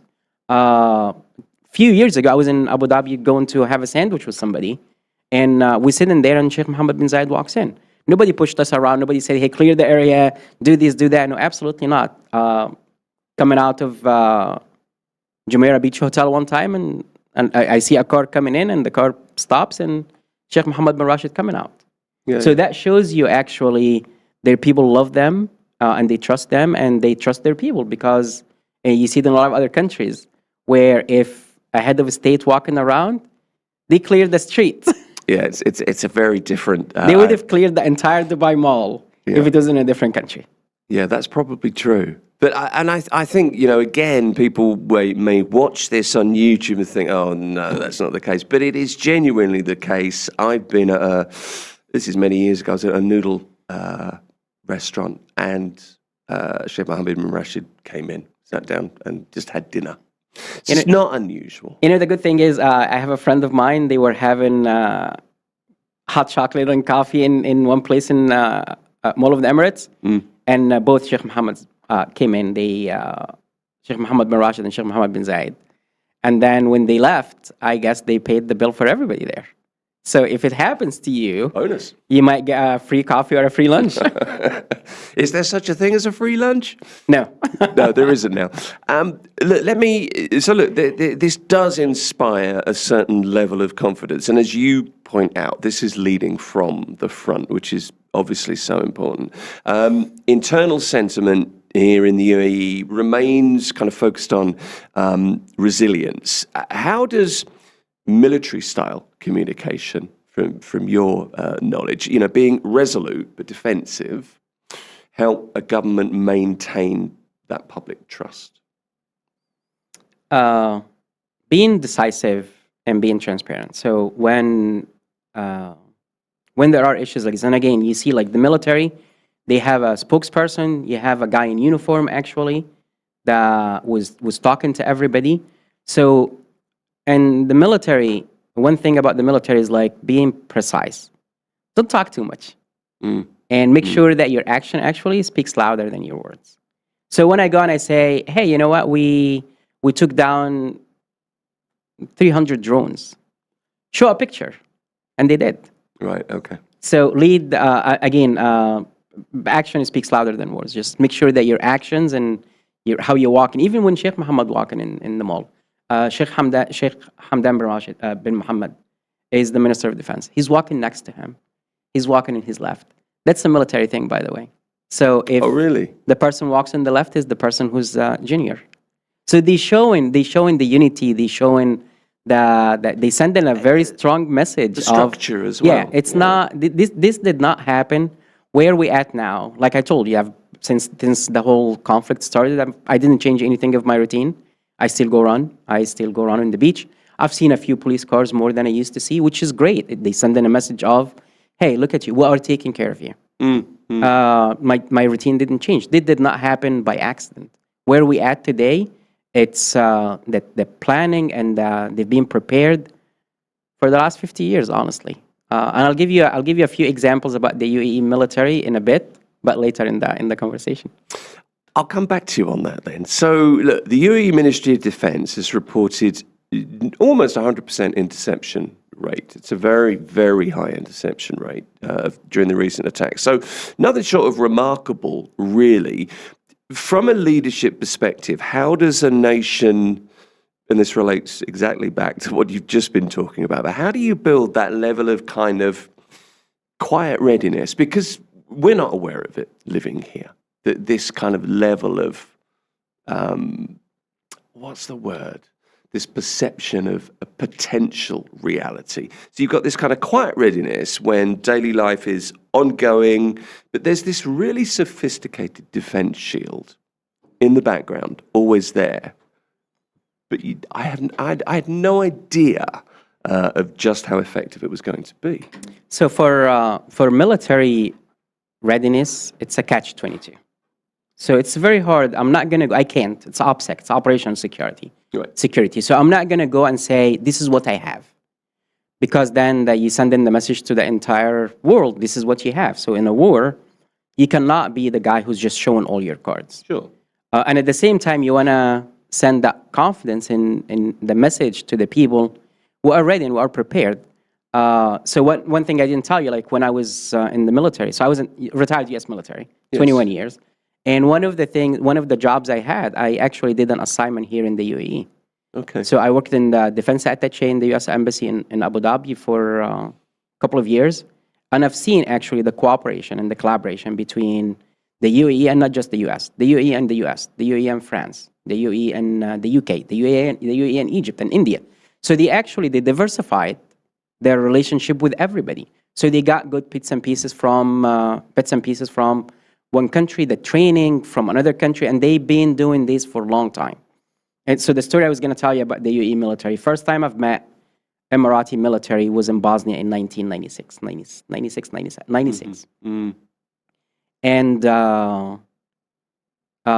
they, small contingency, and they seemed, again, like, a country still in preparation. Their military guys, with all due respect to everybody at that time, they didn't look the strongest. They didn't look fit. They looked like people who still have, they need some work to do. Okay. Then fast forward. Again, so we talked about 1996, and then the Afghanistan war started in 2001. I think I ran into them in Afghanistan in 04, 05. So we're talking about less than 20 years. Yeah. 10 years, maybe 11 years. And I've seen something totally different. I've seen guys actually standing side by side with U.S. military special operation. They did things with us. They went out in missions with us. And I was like, nobody can do that in 10 years by accident. That's intentional. So you have intentional leadership with long-term thinking, strategic thinking. And they took a country from, we just started, to a country, again, leading from the front. Again, we got to realize that it's a small country, but it's a big player. So you don't have to be the biggest guy in the room to have an impact. It's interesting because when it comes to managing your national security, and I guess by extension, public confidence, that long-term strategic thinking is the key, isn't it? Correct. Okay.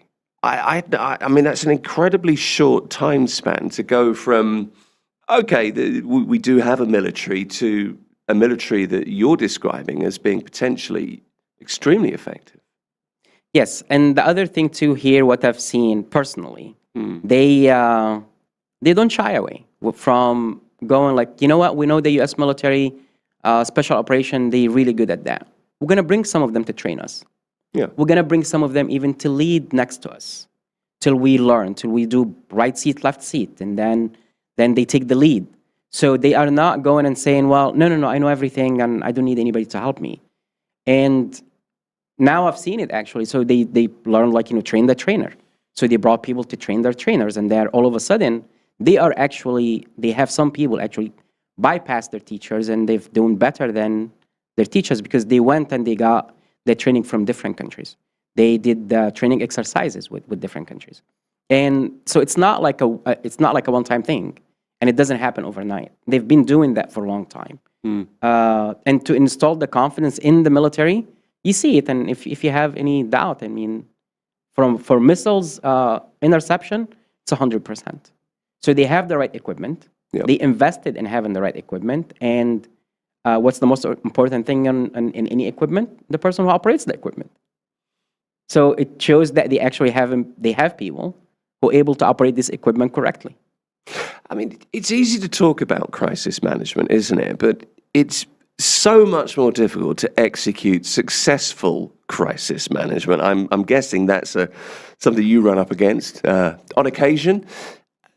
What distinguishes strong leadership, effective leadership in high-pressure environments like the current regional situation? What's the standout point? So the biggest standout I've seen here so far, first of all, you don't manage crisis when crisis happened. You're too late. Okay. So they actually stood up a crisis management cell. You can call it a crisis crisis management cell, you can call it an emergency cell. But you can see like, when they had the meeting and they have ministers and they have people, decision makers doing that. So it's not, so the biggest thing that it shows that they've trained for that, they planned for that. And then you see crisis management in action. I can show you like 20 plans. If I'm not executing them correctly, then you're not really doing it. So you can see that they have done it, and then they stood it up right away. I mean, it didn't take them like 2-3 days, and then we have on TV that they actually informing the people of what's happening, what happened. So crisis management, the biggest thing I've seen here, that they've been preparing for it. So they have that. So you see it in action, and then you see calmness. I mean, you see people who are calm when they're not panicking. They're not running around with their hair on fire.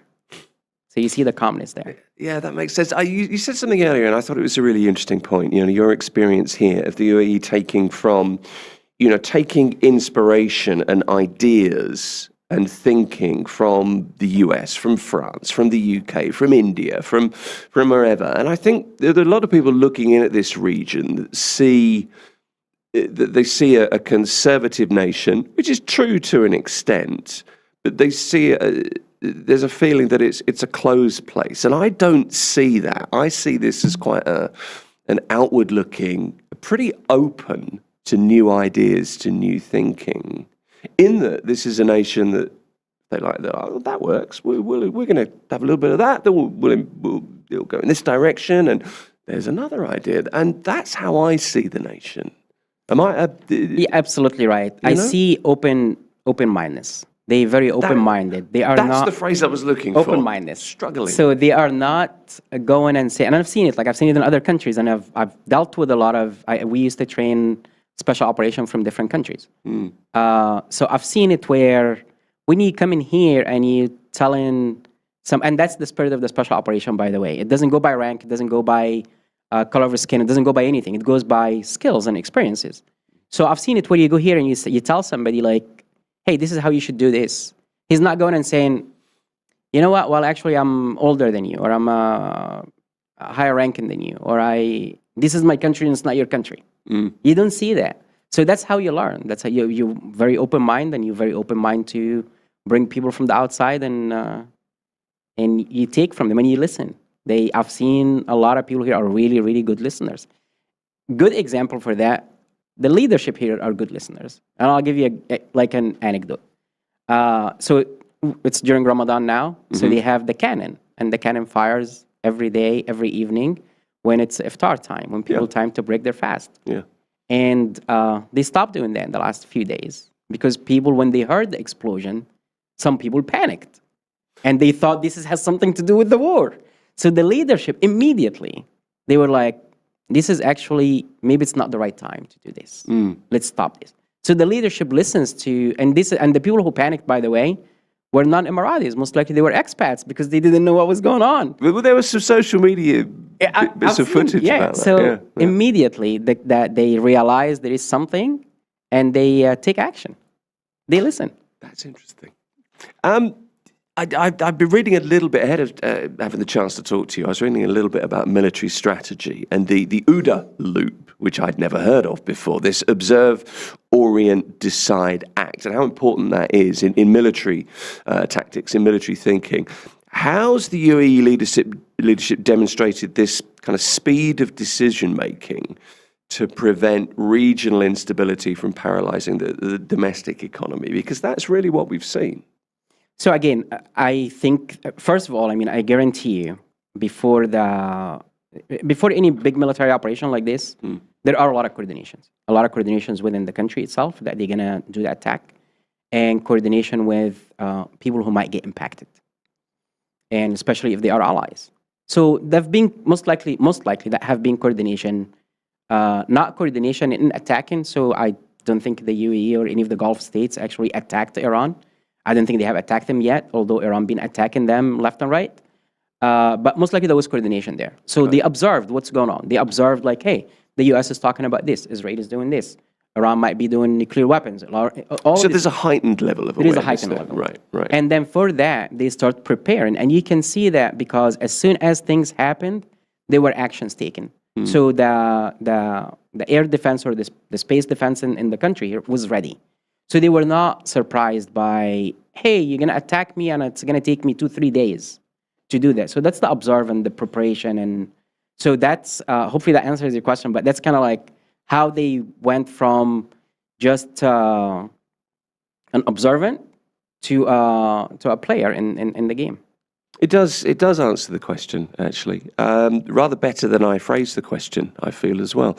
A couple of questions about lessons for business leaders. PwC's recent CEO survey shows that leaders in the UAE are more confident than their global peers. That was one of the findings, even despite the conflict. Is this confidence...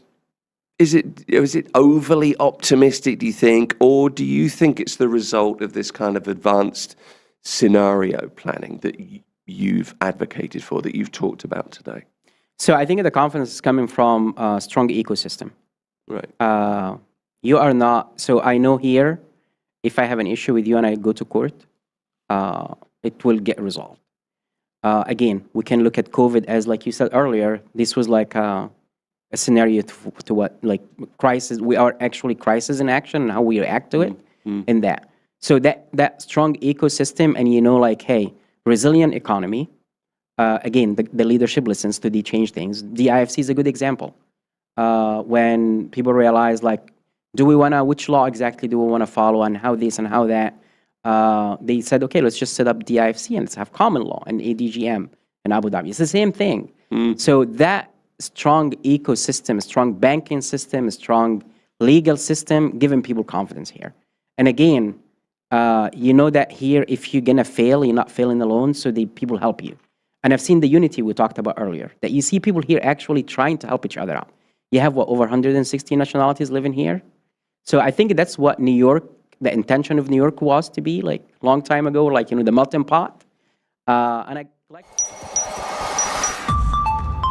Mira Business FM, Dubai's home of business radio.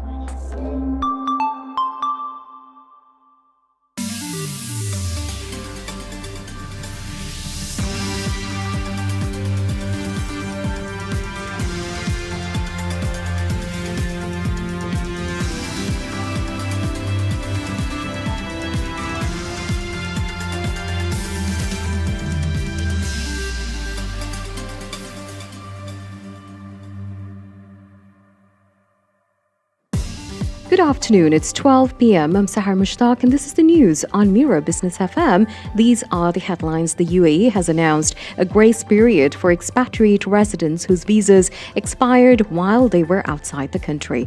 The decision was issued by the Federal Authority for Identity, Citizenship, Customs and Port Security, according to a report on Khalij Times.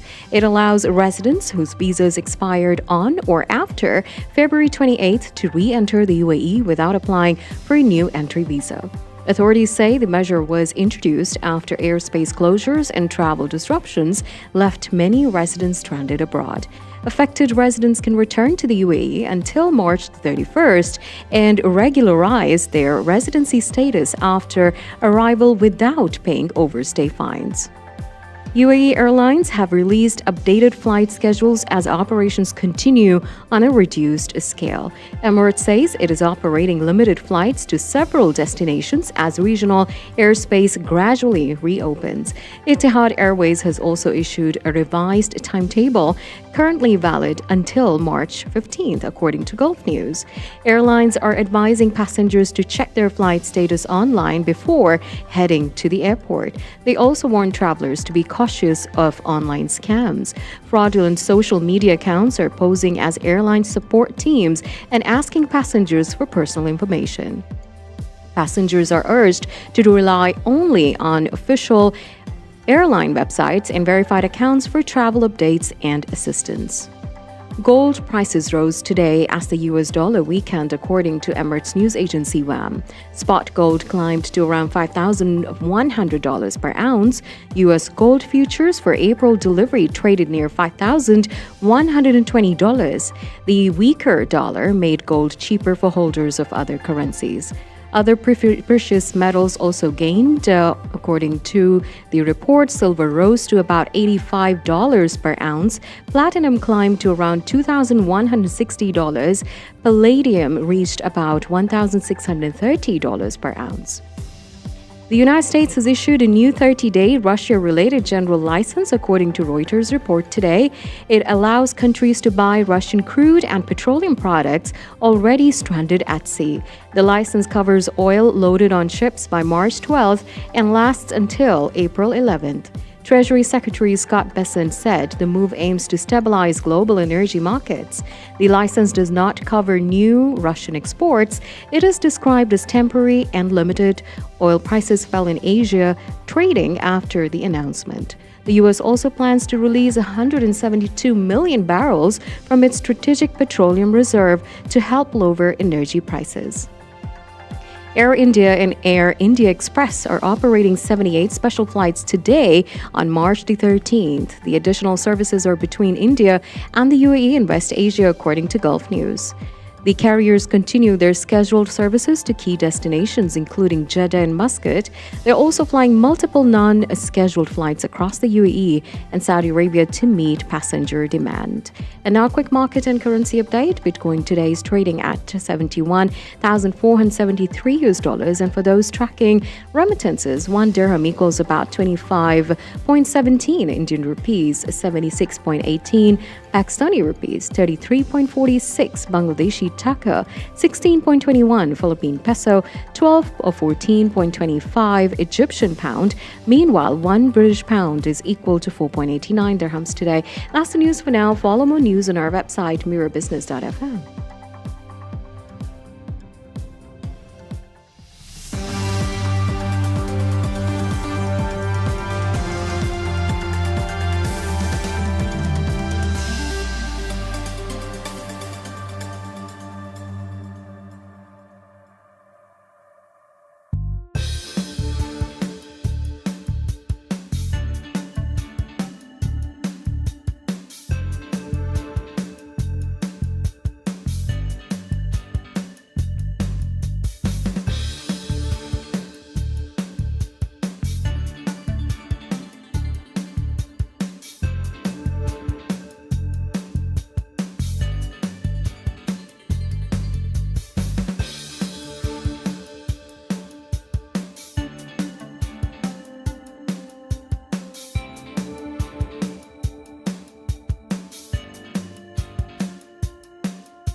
Mira Business FM, Dubai's home of business radio.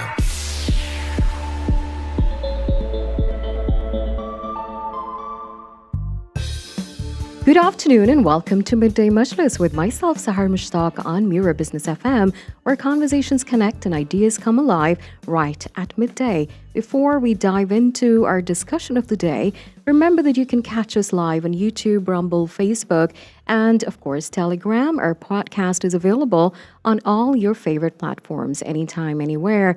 Today, we're going to be talking about how businesses can stay strong when markets are uncertain. From supply chain disruptions to sudden volatility, relying on a single market can be risky. We'll explore ways companies can diversify, manage risk, and protect their revenue. Our guest today to discuss this with us is Natnal Asmaram, who is the investment manager and head of investor relations at Launch Africa Ventures based in Dubai. With years of experience at Goldman Sachs, Nat helps entrepreneurs build resilient operations and navigate complex markets. His expertise in investment strategy and risk management makes him the perfect person to guide businesses on hedging uncertainty and sustaining growth. Nat, welcome to Midday Majlis. Thank you so much, Sarah. I'm excited to be here and look forward to the conversation. We're also happy to have you here with us. And Nat, before we start our conversation, let's start with something introductory, just to warm up a little bit. The Gulf market has faced a lot of disruptions lately, right? There were flights cancellations, airspace closures, shipping delays, and of course the supply chain challenges were going on. So it must be a very tough environment for businesses to work under, right? So what are the biggest challenges companies are facing at the moment? Certainly. So I think with what's going on in the Middle East, the two pressing matters would be, the airspace closures and then also just the Strait of Hormuz being closed, which is severely impacting imports and export sort of capabilities into the region. So I think the big one for companies is really the fact that some of the products that they were trying to ship to the Middle East are now in other locations around the world, and so they're having to resort to last mile sort of deliveries, which could be quite extensive in terms of economics. And so we're seeing some of the SMEs here in the region, getting like a 40% hit, in some cases even more from a margins perspective. So that's extensively hitting their profitability. And I think the big thing that founders are very, very focused on is just business continuity. 40 or more, that's quite a bit. Yeah. I mean, this is a black swan event. It's something that, most founders unfortunately weren't, expecting to occur. And so they're adapting as much as they can. And I think the big thing, that you probably hear me talk a lot about is resilience, which is what we love to see in founders. And I think that's what's going to help them sustain themselves within this period. Right. And people often say that diversification is the key to staying safe, but it can mean different things for different companies and different businesses. So when we talk about diversification, what does that actually look like in practice? Certainly. So I think from an investing perspective, I think the big thing is, how do we manage risk? So diversification isn't just increasing revenue into new consumer base, but it's also operational decoupling. And so I think what most companies locally are facing is the fact that they've essentially leveraged extensively the operational capabilities that this region has to offer, which continues to be, again, a global launchpad to other parts of the world, or it be Asia, Africa, Europe, US. But I think what could be beneficial is just thinking about potentially having what's known as like a micro global capability center. So instead of having one central hub in the Middle East, maybe having a few sort of agile, smaller setups in the region, which will allow you to, if let's say one part is more hit with the current instabilities, then all of the operations can continue to operate from the other operations. Right. And that actually reminds me of how Etihad Rail, what actually, operated before it was supposed to, before even the actual official launch, and brought in passengers who were stranded. So I think that was a great initiative. Yeah, exactly. Right. So now moving on, many companies still run everything from a single hub. It's efficient, but it can also make you vulnerable in some time. And if something goes wrong there, so how can a company move from a single hub to a more flexible setup? Certainly. So I think we'll probably see more of that occurring in the markets. The Middle East will continue to be, again, the launch pad, right? But what they can look at is potentially having uncorrelated sort of exposures from a revenue perspective. So, I represent Launch Africa Ventures. We invest into the best and very early stage African entrepreneurs across the continent. What potentially expanding into Africa can mean for entrepreneurs here in this region would be, they can leverage different hubs which can continue to operate and are somewhat resilient to what we're seeing in the Middle East, right? So, in terms of Casablanca in Morocco and also other parts of Francophone could continue to prosper in these situations, and it also does impact even from an imports and exports perspective. Dakar from Senegal and then Casablanca from Morocco, they continue to offer imports and export capabilities from a shipping perspective, and that also not only allows you to have an uncorrelated exposure from a revenue stream, but also access to Atlantic Ocean, access to EU, access to other parts of Africa. And so it just means that we transition more into a resilient business model that hopefully will be limited in terms of their impact. So that's quite a vast area that's being covered. Yeah. I mean, there's loads that companies can do, but I think to be consistent, the big thing is to think about sort of having uncorrelated exposures in terms of revenue share. Right. And revenue can be hit fast, right? So when markets are unpredictable, which are right now, so planning ahead is critical, of course, and it's not easy. So what strategies do you think help businesses protect revenue when things get volatile? Certainly. So I think I'll answer in twofolds. So one is from a risk perspective, just assessing the business, seeing how supply chain implications could occur and what that would mean for the business, and just understanding worst case scenarios. How could the business succeed? That's one. So just understanding more about the intricacies and the nuances of the business models. And then two would be actually what we've seen a lot of in Africa, which is more leveraging a network, a community, which I think is more needed now more than ever. It's just it's not just an individual founder that's going to be facing these issues. It's a lot, right? And so just having high quality founders within your network, people that you can refine and rely on, I think will just allow people to navigate this uncertainty with a lot more strategy, a lot more certainty, and it just gives them a bit more confidence. Right. And because you are part of Launch Africa Ventures here in Dubai, I would like to ask you about how some companies are looking at high growth regions like Africa to complement what they do here without leaving their home bases. Certainly. So we definitely see a lot of Middle Eastern companies who are considering expanding into Africa. I'd say in terms of just looking at the demographic breakdown, right? Africa continues to be the youngest population in terms of average age, so it's about 19.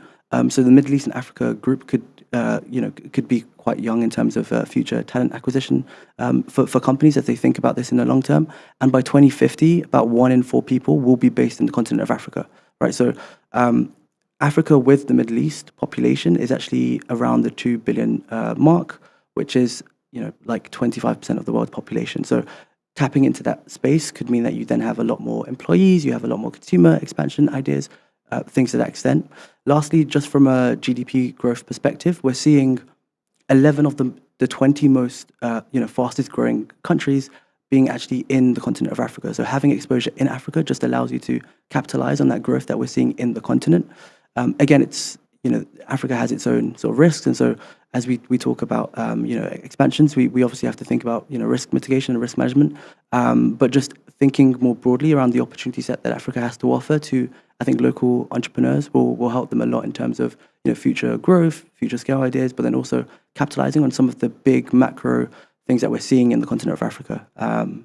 Right. And what are some joint projects or industries the two nations are working together on? Certainly. So I think logistics and fintech would be two big sectors. From a logistics perspective, I mean, the African continental free trade area will translate to huge opportunities, right? So it's now you're seeing, instead of having to work with different countries and having to come up with imports and tariff and trade ideas, you're having a consensus across the continent around how to expand and how to essentially move trade over. I think that's a huge opportunity for the Middle East, where logistics has been such a key point of what makes up the market. And I think this, I mean, it's on track to grow quite extensively by 2030, which is quite near. And so I think that opportunity from the Middle East to Africa could be quite huge. And then even within Africa, there's going to be a lot of intra-country trades once this is formally implemented. So I think that's quite huge. And then fintech in Africa, what we see most of our founders is they solve problems that they're seeing in the world, but it comes more from a place of innovation. Well, the innovation comes from a place of let's call it necessity as opposed to privilege. Mm-hmm. And so, like, an interesting stat is 82% of people in Africa do not have access to any form of financial loans. And so we back a number of, actually over 50%. That's actually a huge number. Yeah. So, I mean, a lot of funding goes into fintech companies naturally because there's a lot of, focus on that space. But it also does mean that not only can you expand and, reach a large group of the population in Africa, but also you can, capitalize on that innovation, and that can also translate to opportunities here in the Middle East. So in Africa, we see loads of opportunities within remittances, within, money payment systems, things to that extent, and that could be very, very, replicable if it's not already pronounced enough in the Middle East, right? So there's a lot of synergies from that perspective. Right. So there's a lot happening with regards to that then. Thank you for letting us know. And then how can Gulf businesses use these markets to diversify and stay resilient?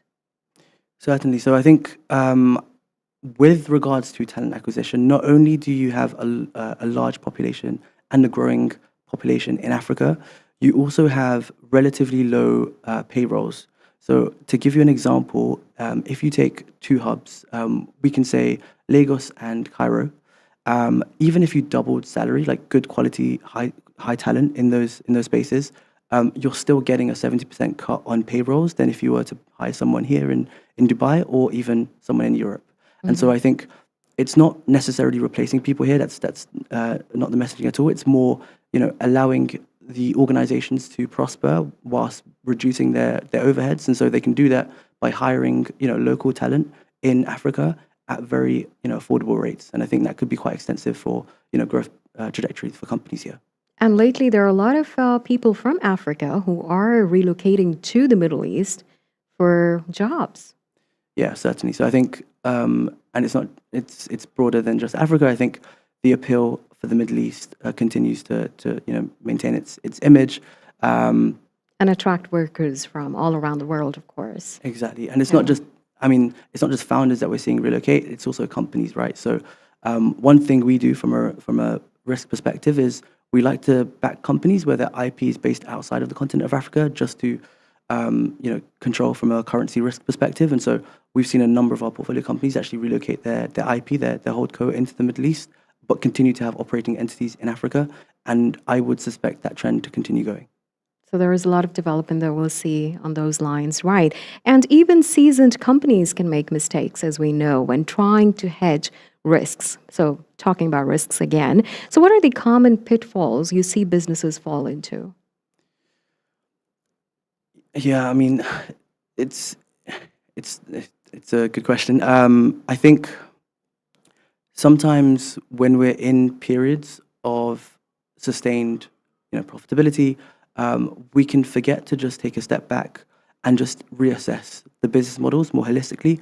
And again, to your point, just really understand all of the risks that are associated with that company and its future growth trajectories. And so I think one thing, and it's very hard because the situation obviously is a black swan, but just again reassessing what are the worst case scenarios that could occur should things happen in this region, and how can that impact my business, and how can I sort of transition the business to ensure business continuity. And so part of that could be diversifying into other regions, going into new consumer bases, but also just maybe having frameworks in place to ensure that you're somewhat protected. Right. So revisiting the whole business model is going to help businesses a lot Certainly. with navigating the risks and, of course, moving forward. And finally, for the Gulf-based entrepreneurs who want to start strengthening their businesses right away, so what's the first step they should take to make their operations more resilient?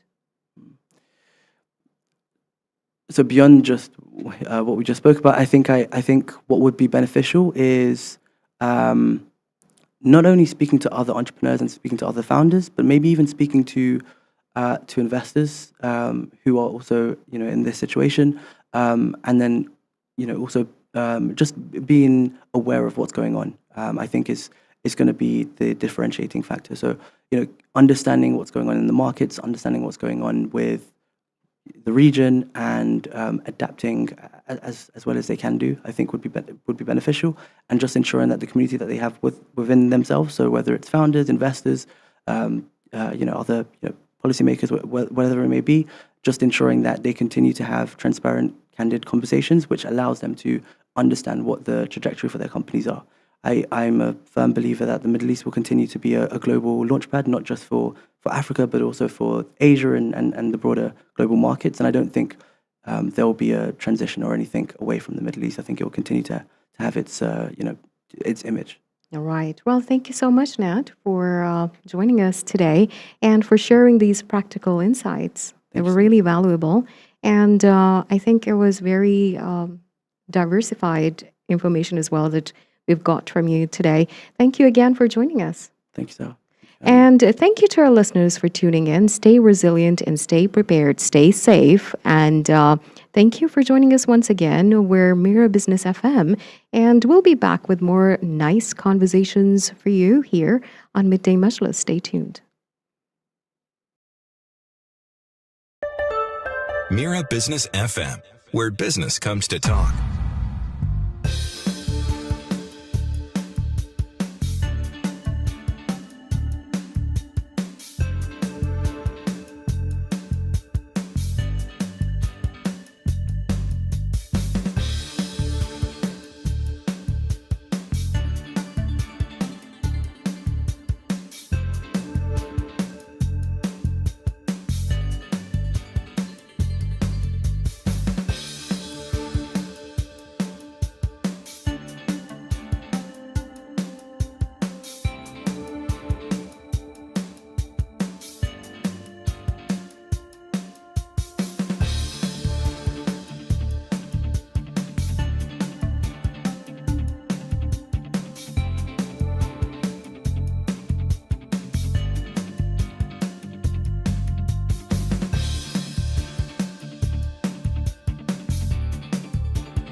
Mira Business FM, your daily guide to the markets, money, and more. Good afternoon and welcome to Midday Majlis with myself, Sahar Mushtaq, on Mira Business FM. We are here once again going to dive into an interesting conversation. Before we dive into today's discussion, don't forget that you can watch Midday Majlis live on Mira Business FM, streaming now on YouTube, Rumble, Facebook, and of course, Telegram. A podcast is also available on all your favorite platforms anytime, anywhere. As regional tensions continue, many of us are feeling stress, anxiety, and a lot of uncertainty. Keeping that in mind, today on Midday Majlis, we want to take a moment to talk about how we can protect our mental health during these tense times. And I'm joined by Hiba Salim, an adult and a psycho-oncology specialist at Sage Clinics. She's one of the few psychologists in Dubai with this rare specialization, and she's here to share practical advice on staying emotionally balanced and coping with fear. Dr. Hiba, thank you for joining us today on Midday Majlis here on Mira Business FM.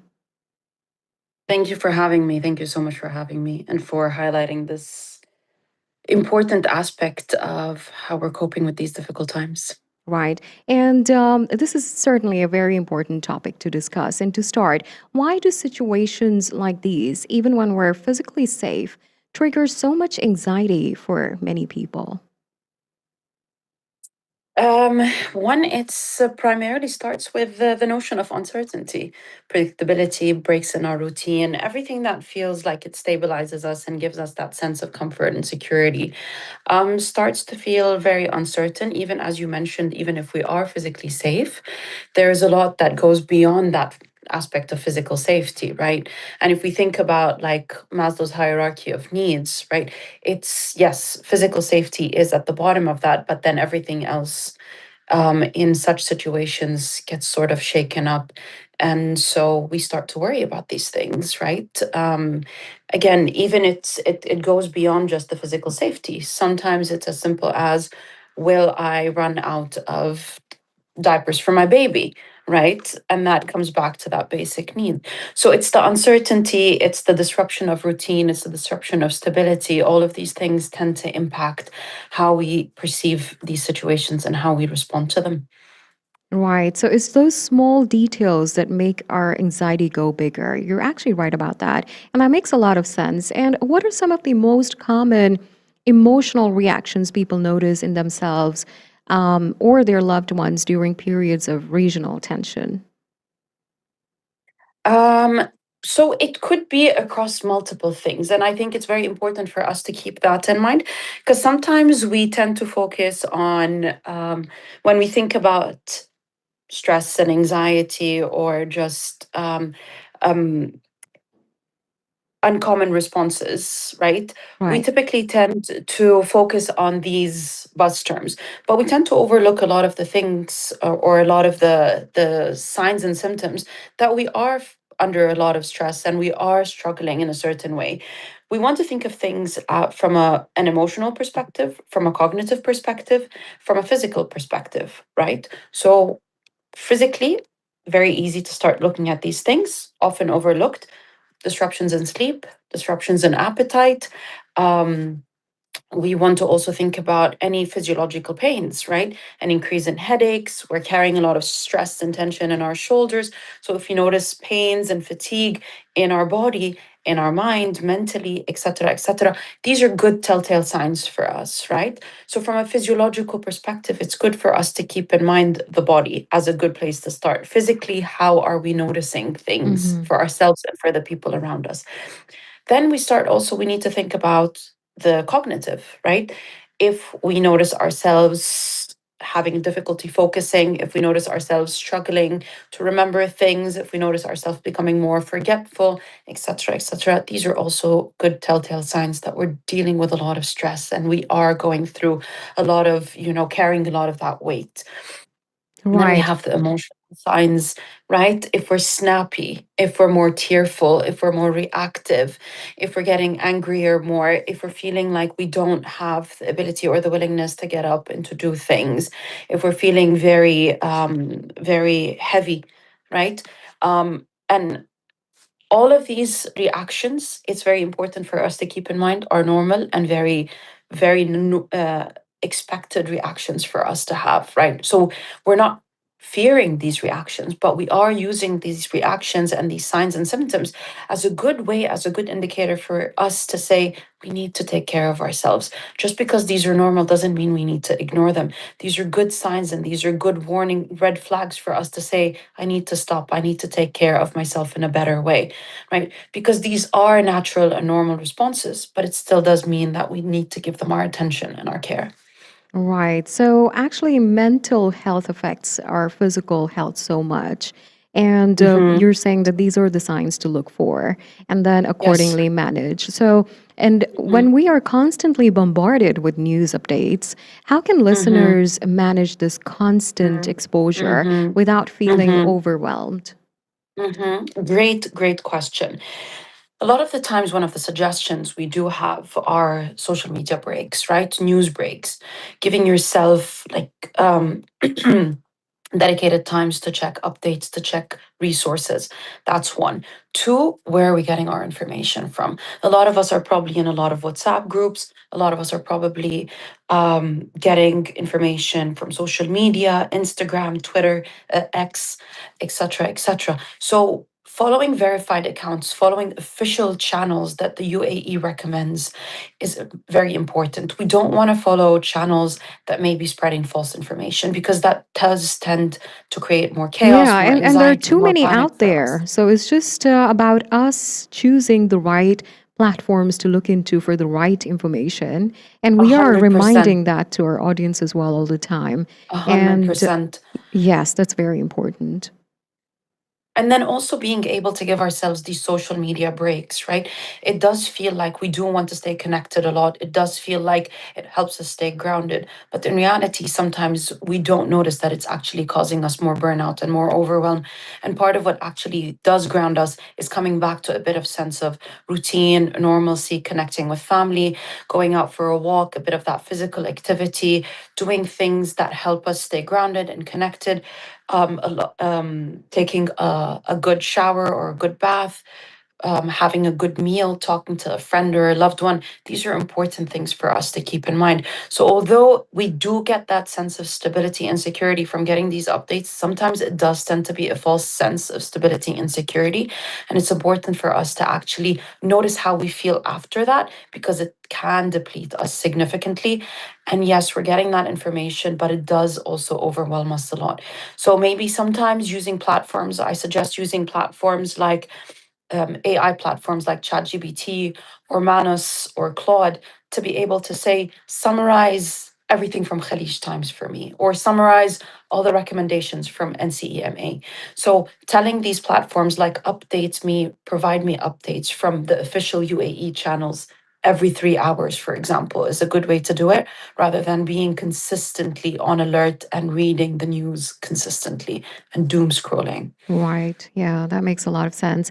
And then let's talk about the practical steps. So, what are some simple daily techniques we can use to calm anxiety in moments like these?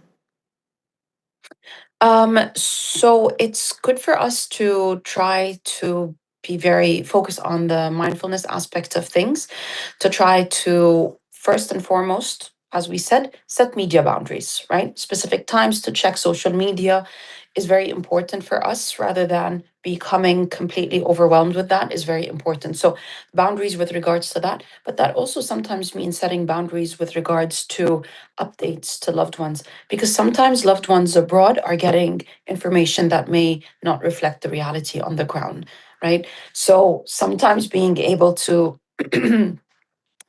place boundaries in that context is very important because that disconnect between the information that's being portrayed sometimes in external media versus what we know to be the truth on the ground can be very difficult for us to continue to repeat that narrative to reassure loved ones. So, also, for example, agreeing that we'll send updates every 2 hours or so. And if we don't send updates, then everything is okay, rather than feeling like we consistently are correcting misinformation for loved ones who might be abroad. Another thing might be grounding techniques, using grounding techniques such as 5-4-3-2-1 techniques, so which is identifying 5 objects that you see, 4 objects that you can hear, 3 things that you can touch, 2 objects, 2 things that you can smell, and 2 things that you can taste, and 1 thing that you can smell. That helps us feel more grounded. Again, as I said, showers, physical touch, right? All of these things, everything that's sensory helps create a grounding effect on us. So seeking out grounding strategies to help bring us more to the present moment rather than having us be in our minds, catastrophizing and thinking of worst case scenario. Maintaining routine, as I said, so trying as much as possible to stick to a predictable daily schedule not only helps us, but helps a lot of the people around us as well. When there's predictability and there's routine, when we all know what to expect, it gives us a bit of that grounding aspect, normalcy aspect, especially if there are kids involved. Kids thrive on knowing what to expect. They like routine. So knowing where to create that routine is very important. And thinking about like mindfulness is very important as well. So mindfulness breathing strategies, mindfulness self-care is very important. Being able to think about how we are taking care of ourselves, how we are taking care of our well-being as well as the well-being of others is also very important. So thinking of compassion fatigue as well. We can get tired if we are taking on some of these caregiver roles, whether at home or at work, whether we feel like we're trying to juggle too much. That can also create compassion fatigue and a bit of overwhelm. So being able to take some of these micro breaks to take care of ourselves, engage in mindfulness, engage in breathing exercises, grounding techniques, boundaries, right? Opting in or out, so selective engagement. When do I want to engage? When do I not want to engage? What's a WhatsApp group that I don't want to check too frequently, etc., is important. So thinking of self-care as a priority, thinking of self-care as a need rather than a luxury is very important. A lot of the times we tend to think of self-care in these situations as a luxury or something that's selfish, but it's important for us, and I like to remind people to think of this in terms of the oxygen mask principle or theory. In planes, they always tell you that if there is a loss of oxygen pressure, you put your own mask on first, then you put on other people's masks, using that same strategy, right? Putting on your own mask first and then catering to the needs of others. So when you're able to take care of yourself in the proper way, then you can show up for others as needed. So Right. keeping in mind that all of these things are essential, including your own feelings. So allowing space for your feelings, validating your feelings, and trying not to push down your own fears, your own concerns, your own worries, to be able to protect the people Right, around you. right. So you have actually given us a very good example. And also, so the thing is that we really need to prioritize the self-care of our own self first in order to function well within the community, within the society, and within the household as well. And talking about kids, now parents listening and might be wondering that how should they talk to children who are picking up on fear around them? Mm-hmm. Mm-hmm. So one of the things that we always try to encourage and highlight, and again, this is just encouragement. Of course, every parent knows their kids more than anyone else, and they know best how to navigate these things. But a lot of the times we see parents worrying about kids, and trying to protect them, which is a very, very, very normal response. But it's very important for us to keep something in mind, that kids pick up on the slightest changes, um, in the household, in routine, in stability, etc., etc. So it's very important for us to think about how much are we directing that narrative, right? Because kids, if they feel something, if they feel changes in our emotions, in our feelings, in the routine, in the stability of the house, if they overhear, which could happen, especially if we have older kids at home or if the news is on, they could hear some things in the background as well. So it's very important for us to keep in mind that the more we're able to steer the narrative, the more we're able to protect kids, right? So it's very important for us to remember that kids do pick up on stress, kids do pick up on anxiety, kids do overhear things that we may not want them to overhear. So it's important for us to keep in mind that we want to take control of that narrative and we want to give them the true narrative based on their age, based on their temperament, based on the level of exposure, etc., etc. It's important for us to keep in mind something here, that the goal is for us to provide a sense of safety and security while also acknowledging the reality of the situation and allowing space for kids to also verbalize their feelings if they need to, right? Because if we shelter kids too much, if we pretend like what's happening is not actually happening, if we hide our own emotions, kids tend to think that their emotions are invalid in this situation. So if they're scared or worried or over here, they will hesitate to come and ask us about it. They will hesitate to come and discuss this with us. So we want to create that sense of safety, security, while also acknowledging the Right. difficulty of the situation. We want to think about age groups when we think about this, right? So for toddlers and preschoolers, we want to keep things very simple. There's some trouble, it's far away, we are safe. For school age children, we want to try to get more of what they heard. We want to correct misinformation, and then we want to explain the reality of the situation. So we want to first ask, try to understand, correct, and then fill in that gap. For teens, we want to try to engage in deeper conversations. We want to ask for their opinions.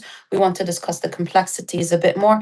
But again, it does depend on every child. It does depend on the temperament. It does depend on their level of exposure. A few good things for us to keep in mind in general, across the board: limiting media exposure, right? Constant news cycles can be overwhelming for children. So trying not to keep the TV on all the time in the background and trying to limit social media exposure when possible. Maintaining routines, as we mentioned, predictability is very powerful and does regulate anxiety really well. So if we're able to stick to routines such as bedtimes, meal times, etc., especially now with school being asynchronous and online, that does disrupt the routine a bit. So being able to maintain somewhat of a routine is very important. Trying to maintain that calm presence, because kids tend to look towards us for cues on how to react. So if we are able to acknowledge the reality of our own feelings, but if we're able to then model calm and regulated behaviors and responses, then our kids will be able to model that similar behavior, right? So it's important for us to, one, acknowledge our own feelings, but try to model calm and regulated behavior in how we respond to these difficult situations. They are looking at us. They are using us as beacons in how to respond. So if we panic, they will panic. So trying to first work on ourselves, hence the importance of self-care, so we feel better in how we're responding to these situations, so that we feel we are filling our emotional buckets first, because they will need us to see them. And it's important for us to highlight the helpers for them. It's important for them to know who's taking care of things, right? It also gives that sense of stability and security, highlighting what our leaders are doing, highlighting the doctors, the aid workers, highlighting the people within our community that are the helpers, that are making things better. Knowing that there is something going on in the background to help create that stability is very important for kids. Um, and encouraging expression, right? We do want to be able to create spaces. We want to provide outlets for their emotions. If we know that one of our kids is not someone who's very verbal, we do want to provide different types of outlets for their emotions, whether it's drawing, writing, puzzles, Legos, or just communication. These are great times for us to connect with kids and to be able to create some of that space for open and honest communication and conversations. And one more thing, we do want to watch out for signs of stress. Sometimes kids may not verbalize their concerns and their fears. Sometimes they may not be aware that they are scared or that they are experiencing They intense fear. might just come across okay, but they're not. Exactly. So we want to try to notice changes in their behaviors.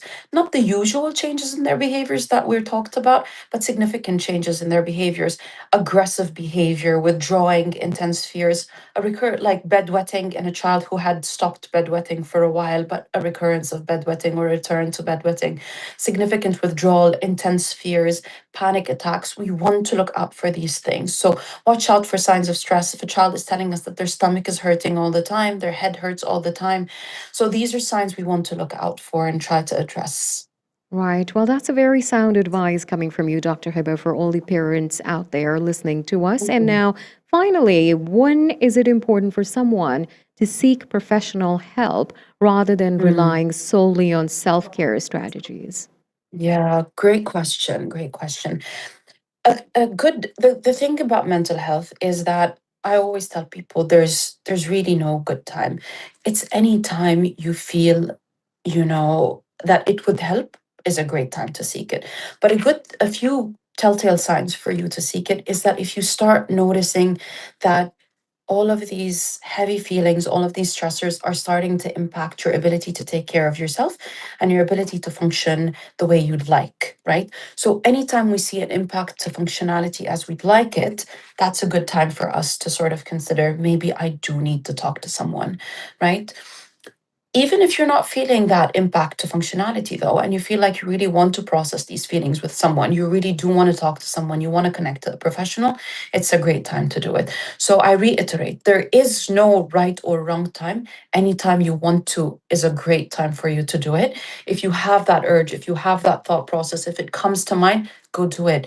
But if you notice that it's starting to impact your functionality, your ability to go about your daily routine as needed, if you're noticing that it's impacting your ability to get out of bed, if it's not impacting your ability to function the way you would like, it's impacting the people around you, it's also a good time to seek out that mental health support. We don't want to get to a place of burnout. We don't want to get to a place where the stressors are too heavy and too accumulated. So as you start to see these signs that we mentioned, if you notice them starting to accumulate, it might be a good time. If you're feeling that the self-care strategies are not doing enough of what they're supposed to, it might be a good idea to talk to a professional. And this can be a one-off session. And if you feel like you don't want to talk to someone, but you just want to attend a support group, you just want to attend an online session, a workshop, a seminar, it doesn't need to be about you talking to someone. Right? It could be just about trying to seek out that community connectedness, validation, a bit of that, hearing out some strategies and advice, and just trying to see what you can implement. But if you feel like you're not feeling better after implementing these things, if you feel like things are continuously feeling heavier and heavier, these are good signs for you to probably consider talking to a mental health professional. Right. Well, thank you so much, Dr. Hiba, for taking out the time to talk to us today and also for sharing these insights. Your practical advice on managing fear, anxiety, and staying emotionally balanced is truly valuable for all of us. We thank you once again. Thank you so much for having me.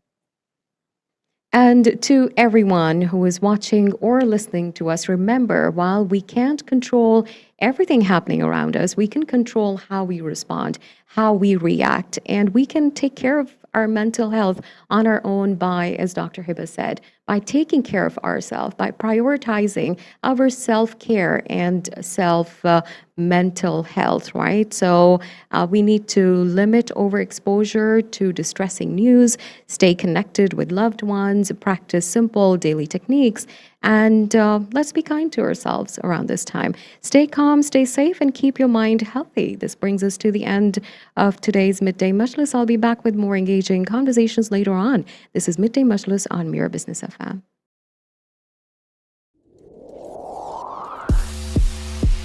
Mira Business FM, Dubai's home of business radio.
Good afternoon. It's 1 p.m. I'm Sahar Mushtaq, and this is the news on Mira Business FM. These are the headlines. UAE Airlines have released updated flight schedules as operations continue on a reduced scale. Emirates says it is operating limited flights to several destinations as regional airspace gradually reopens. Etihad Airways has also issued a revised timetable, currently valid until the 15th of March, according to Gulf News.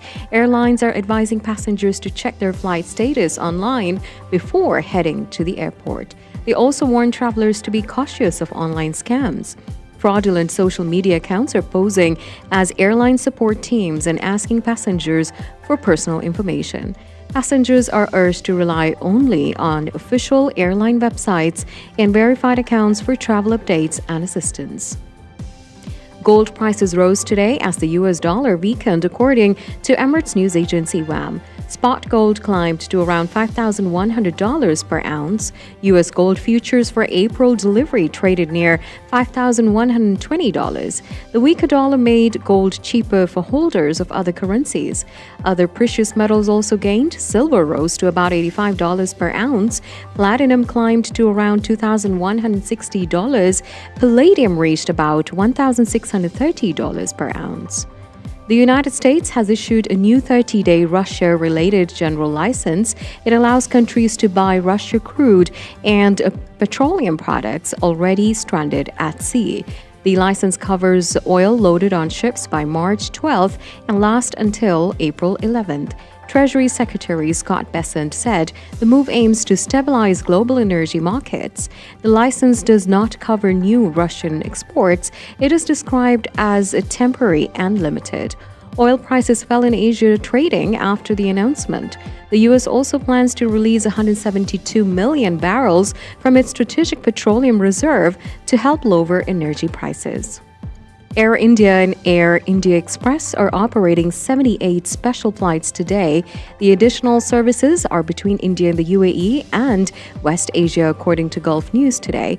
The carriers continue their scheduled services to key destinations, including Jeddah and Muscat. They're also flying multiple non-scheduled flights across the UAE and Saudi Arabia to meet passenger demand. That's the news for now. Follow more news on our website, mirabusiness.fm.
Mira Business FM, where business comes to talk.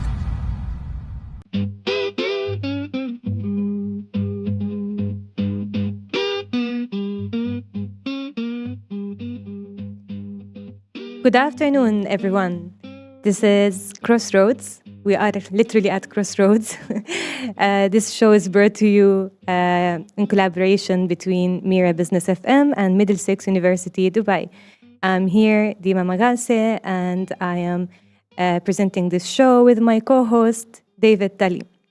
Unfortunately, usually we talk about journeys, crossroads, challenges.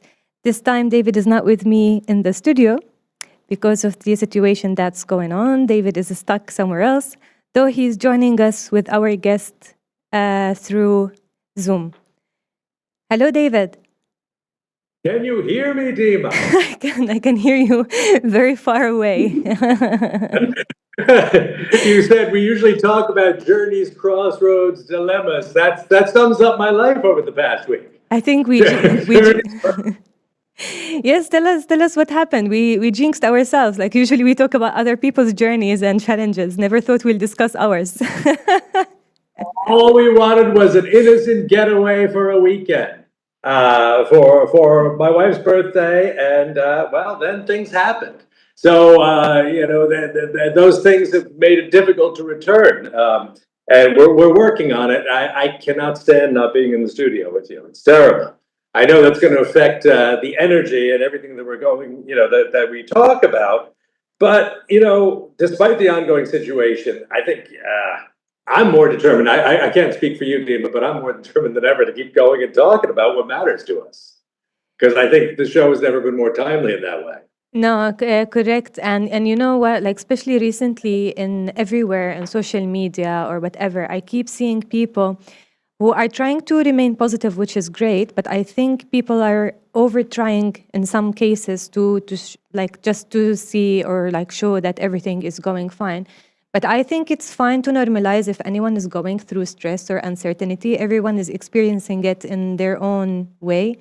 Some people, for example, get stressed. Others, they try to be distracted. Others, they take the opportunity to be productive. I'm just hooked in the news. So everyone is just doing it differently. I think we're all addicted to the news right now, unfortunately. But it's interesting that you talk about. That's why it's so great that we improv these things. That we really haven't talked about it at all. And I hadn't thought about it. That people are trying to stay positive, and you're saying that perhaps they're trying a little too hard to stay positive. I'd be interested in hearing more about that. But when I said, well, it's more important than ever to talk about what matters to us, what I was thinking about was, what we talk about on the show is storytelling, right? Storytelling across regions, across platforms, across technologies. And storytelling is the most crucial tool we have to make sense out of chaos. And so I'm curious to hear what you're thinking about the storytelling that's going on about the current chaos. In which way? Like you mean as in people's stories or something? Like we have a story. I don't know. You brought it up. As usual, I interrupted you. As you said, well, we tried too hard to say. It's too hard to say positive. Blah, blah, blah. You know what? Yeah. Before I'm going to interrupt you and myself again. Yeah. Would you like to say something? We should talk about somebody else who's joining us for the conversation today. Yes, unwillingly. But we are very, very pleased to have her here. Yes, definitely. I will let you introduce her because you would be the best to introduce her. Oh, okay. Handing it off to me. Well, sitting to my immediate right. This is left. Okay. I've always held up on those things. As filmmaker and novelist Daniela Tully. And Daniela has a lot of projects in the works that she's working on, but I want her to tell us herself about it, a little bit about herself. Well, first... putting it to me. Oh, my God. Do you put it on to me, and I put it on you? Would you like to introduce... I am a filmmaker. Well, he just pushed it on to me. me. He said, "Here, you go and introduce yourself." She does so much Okay. public speaking. I She can think do it much better than I think before that, so people understand the dynamic. Maybe we introduce who Daniela actually is before being a filmmaker, producer, and writer. Oh, the elephant in the room. Yes, also my wife. That's it. Either way, it's nepotism. Yeah. So, Well- we'll talk about it. This is the person who had the birthday that got us Shanghai overseas. So, yes, my wife, Daniela, but is so much more. And that's why I wanted to yield the floor to her. As a noted public speaker, which clearly I'm not. Well, You do know my birthday is over, right? well, happy belated gifts keep birthday, coming. Daniela. That's Thank you so much. Thank you. I didn't quite know my birthday trip would last that long. So yeah. so that's a book by Okay. itself. That's a topic for a book by itself, yeah. Uh-oh. Uh-oh. Okay. Hello? I think there's a lagging in sound. Can you? Uh-oh. Well, you know what? Let's keep talking. Yeah. Or should we quickly run up there? Can we hear you now? Yes. Yeah. Now is fine. Okay. Oh, we hear you again. Yeah. Beautiful. Well, Okay. Daniela is a producer, writer, filmmaker, and she's also adjunct professor in Middlesex University, Dubai. So she's also our colleague and friend and David's wife. So we also wanted to have Daniela on board for a long time. We were just like trying to find the right order for the episode. We never expected it's going to come under these circumstances. So this is coming with the story itself.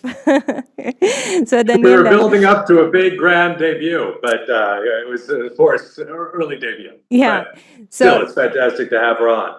And, Dima, you said to me the other day, because, everything in terms of our scheduling and who's going to be on when, how we're going to do it, has been thrown haywire over the past week. But you said, well, why don't we do a talk about writing at the crossroads of uncertainty? Mm-hmm. Which I love that title so much I wrote it down. So we have it here. And, Daniela is, amongst the many things she does, which we were listing before we had that technical glitch, and I think you went on to talk about it, but she is a writing teacher, first and foremost. And this is what I wanted, and this is why I wanted to yield the floor to you, to talk about your authors group in Dubai and the Wild Ink Collective, which you're launching this spring. Okay. Yes, like David already said, it has been a very interesting couple of days. I think for everyone has been that. And well, first of all, what writing means to me, I think it's more than ever that I actually realized. So, like we said, we went on a trip that was supposed to last 3 days. And it didn't even warrant for bringing a laptop along.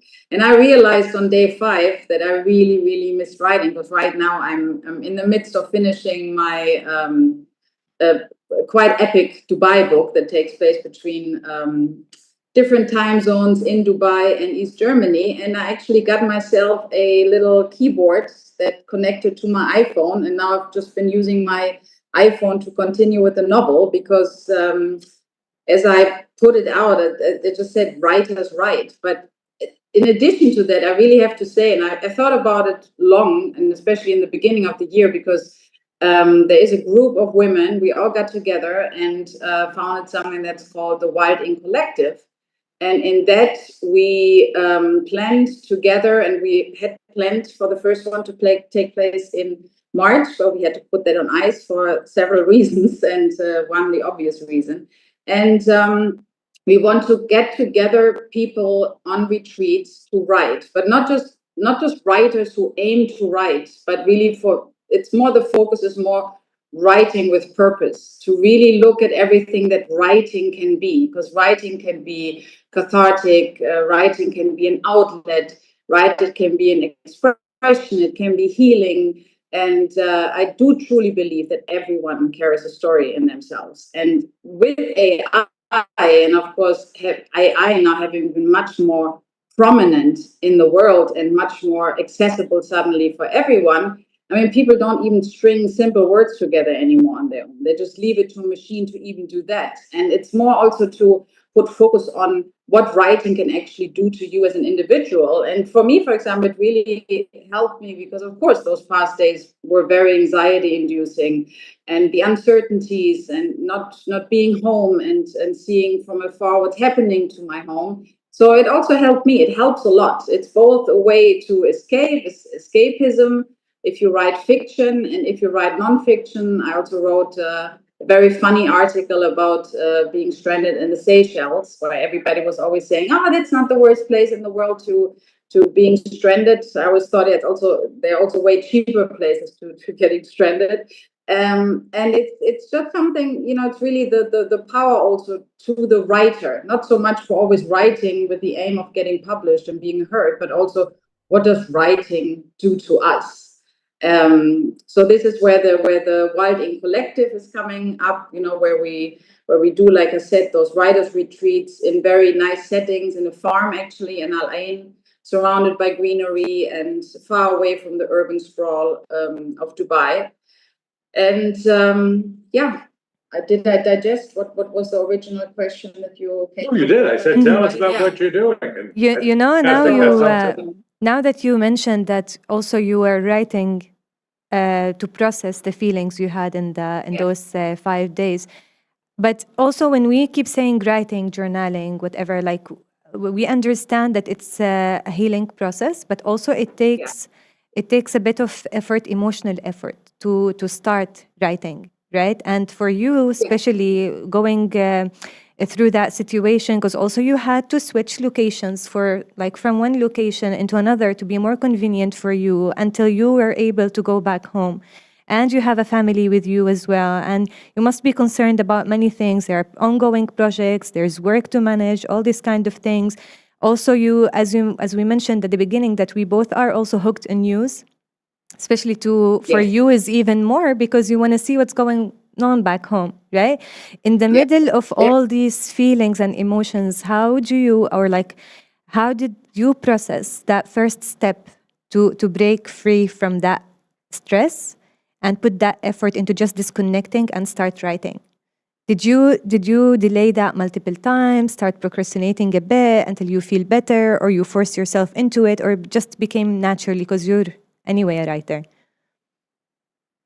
No, I would say in my case it came naturally, but I was just, it sounds terrible, right? But when, of course, the first was shock when I heard what had happened. And then I would say about 24 hours later, I just thought, oh my God, if I had only brought my laptop, for me to not have that writing tool with me. I mean, obviously I brought a notebook and a pen and I jotted down a lot of it. But of course, if you're already in a novel and further along, I really wanted to write, but I also did, like you said, like journaling. I also wrote other pieces like that, that article it's for a local newspaper. It was 2,000 words that reflected on what had just happened. And I do feel it's something of letting it out. It's really a release to write and to write about it. I do really think it's part of it, no matter if somebody's going to read it or not, but you're sharing part of your thoughts and your story with the world. And by that, I really mean writing. I don't mean writing a post, or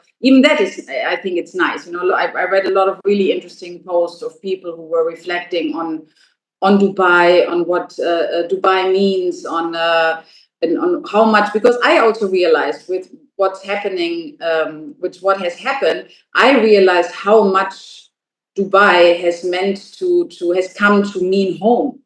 To us, and also to our daughter. To me, it's something, and then to see. I mean, I also went back to my novel because I want my novel to come out as soon as possible, and I have a publisher already lined up.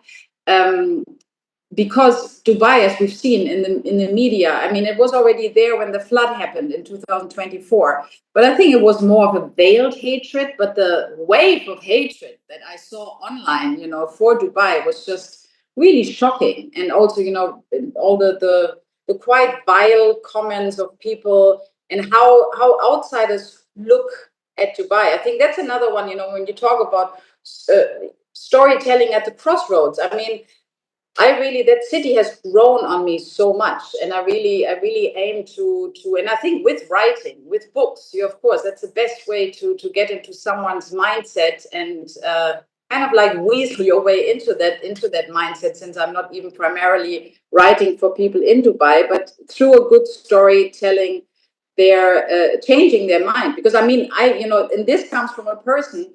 In 2011, I boarded a plane in Abu Dhabi saying that's the one country that will never see me again. And 15 years later, I really am the city's biggest cheerleader. And I really, it has grown on me so much that that I'm heartbroken. I cannot return home because right now it really, it's anxiety mixed with homesickness. So, yeah, and in that way, it's just another, it's a reason also when we look at it, like, why we write, and especially now, in those uncertain times, I just think it's also, I hope it's gonna trigger something in people of writing down the stories as they truly are, because there's anyway, like I said, there's AI and then there's social media where sometimes the wrong kind of people find a voice and express themselves. Well, it's interesting. You're talking now about the negativity of people outside the region. And Dima at the start was talking about, and then I put you on the spot, Dima. I said, so what do you tell us more? And he said, tell us more about what? And I'm still not sure what, but you were saying about the positivity that's going on. And,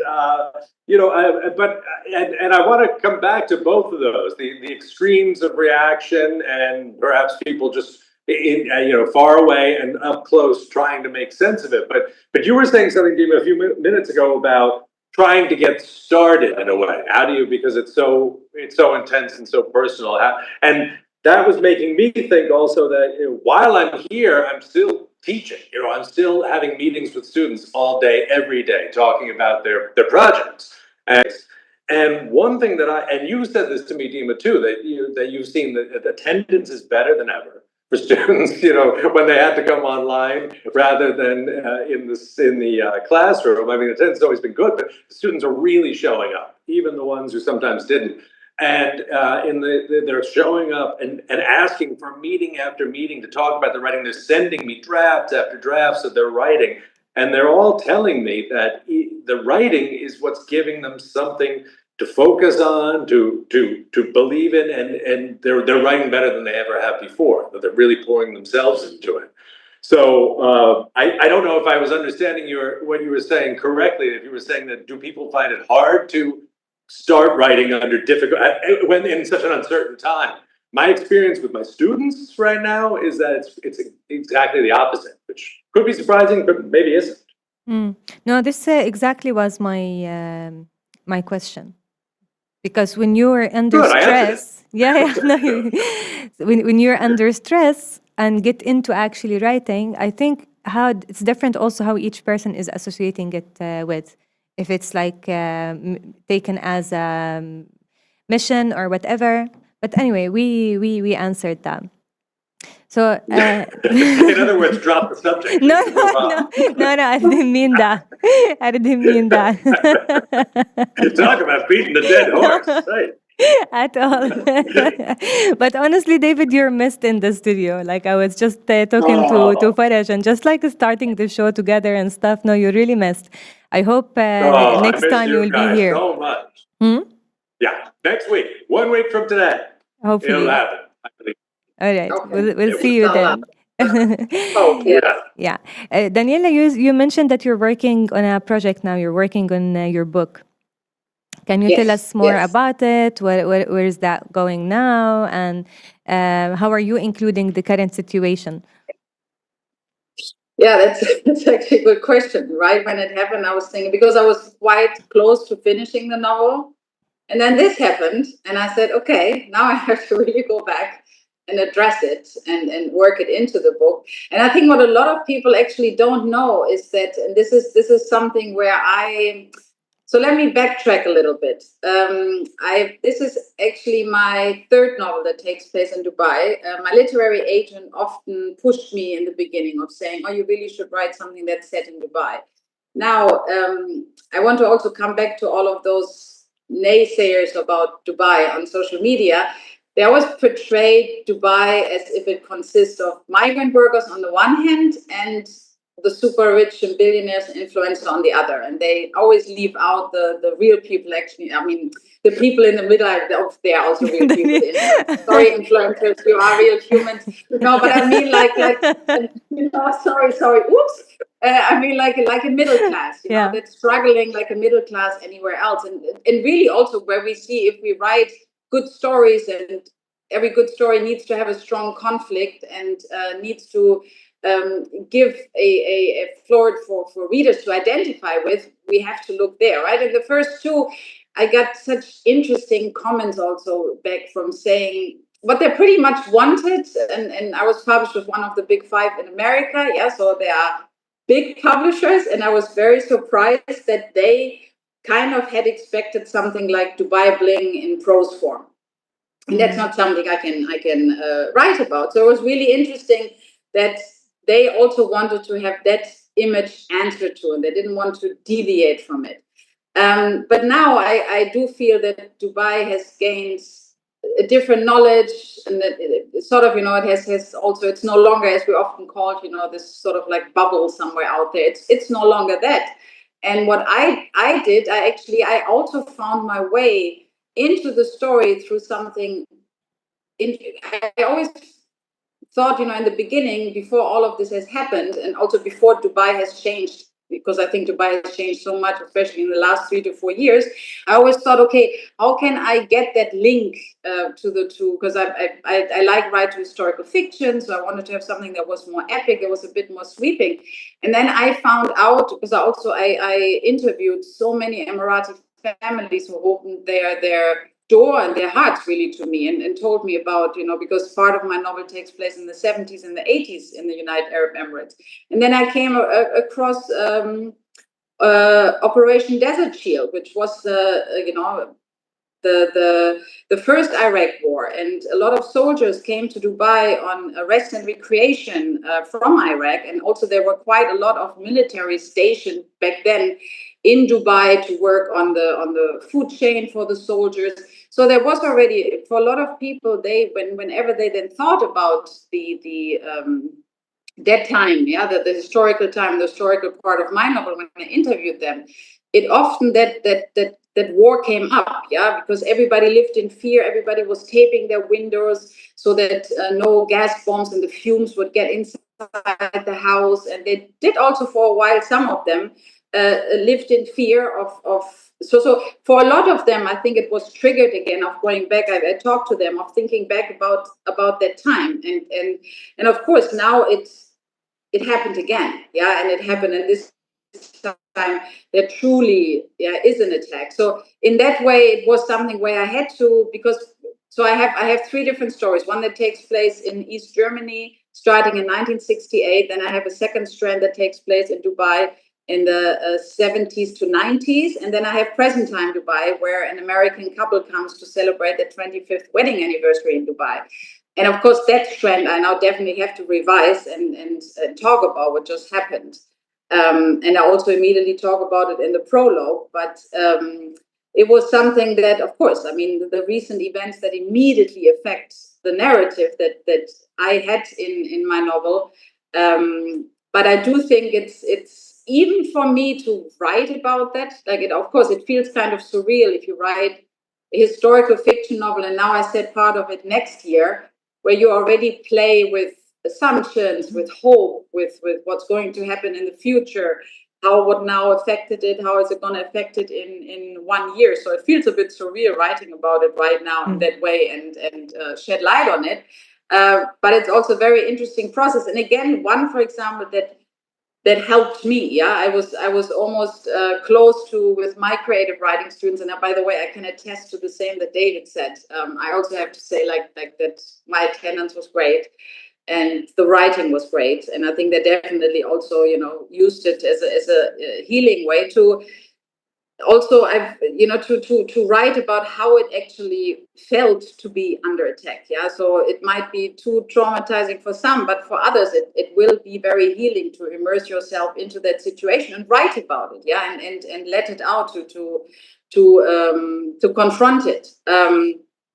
So that was in your answer in terms of how that recent war affected my current novel. And yes, the answer is quite a bit. It gave me quite a bit more homework to do on it. Before we mentioned in our episodes about cross-cultural storytelling and how when we write about Dubai, not necessarily as you said that Dubai bling, the similar style, now you have the Dubai link. So how does it feel to write a story that's different from your own experience, not anymore, region? And because when you're talking about, for example, the first Iraq war and that war in the region, and you're originally from Germany, right? You lived in the modern Dubai. So to write about that and for a novel, because I always see this when filmmaker actually makes a film that is different than their roots or something, you can see few things here and there, unless it's made well. There are some great experiences. Unless it's made well, there will always be some details missing in terms of not necessarily emotion, but those cultural and traditional details that add so much to the story itself. So how are you dealing with that, and how do you feel about that? Good question. Well, I mean, first of all, I would think if you watch a historical fiction film and you feel there is something missing, or something that hasn't quite been met, then I would say, that filmmaker really slacked off in the historical research, because I think especially today, you should really nail it when it comes to detail. But what you said also about cultural nuances, and that's a very, very good question. I sometimes feel in historical fiction films, let's say, for example, if you have a history drama and you feel really that a certain nuance has not been met. So I think that also often has to do with the fact that writers, storytellers took on a character that they themselves are way too removed from. So, for example, in mine, the part in Dubai of the 80s actually is told from the point of view of a German refugee from East Germany. So I'm not, I don't know, and it's everyone else's, Abraham Verghese wrote with Covenant of Water. He wrote an amazing book where people actually thought he was Keralan. So, there were readers at the Emirates Literature Festival who got up and said, my God, when I read the book, I was so convinced you're from Kerala.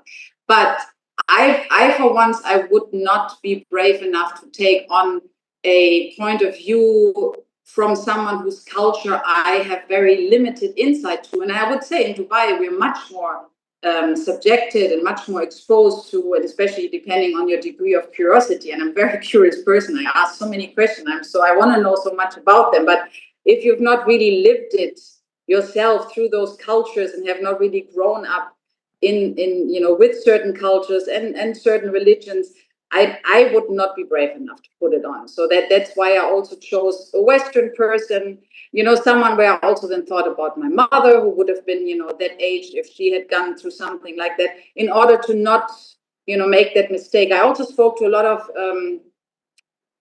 Western expats, like especially, of course, back in that time, a lot of British, right, in the 80s, who came to Dubai, who married an Emirati, because mine also marries an Emirati, to talk to them and see how was it to marry an Emirati, how was it to marry a Muslim man. Some of them had also converted. So there was something where you talked to Emirati families. Yeah, a lot. Having been privy to the process, you've done an enormous but I think research is key, because if you really want to, and part of it really is also to have people dive into a culture that obviously the international readers and in Hotel on Shadow Lake, and I don't mean to, it's always terrible when you say it about yourself, but it was published into so many languages in so many countries, and I hope for the same with this one to happen, because it will shed light on a culture and also on a religion that's very misunderstood in the world. And I think now more than ever, it's time to, with a good story, it's also.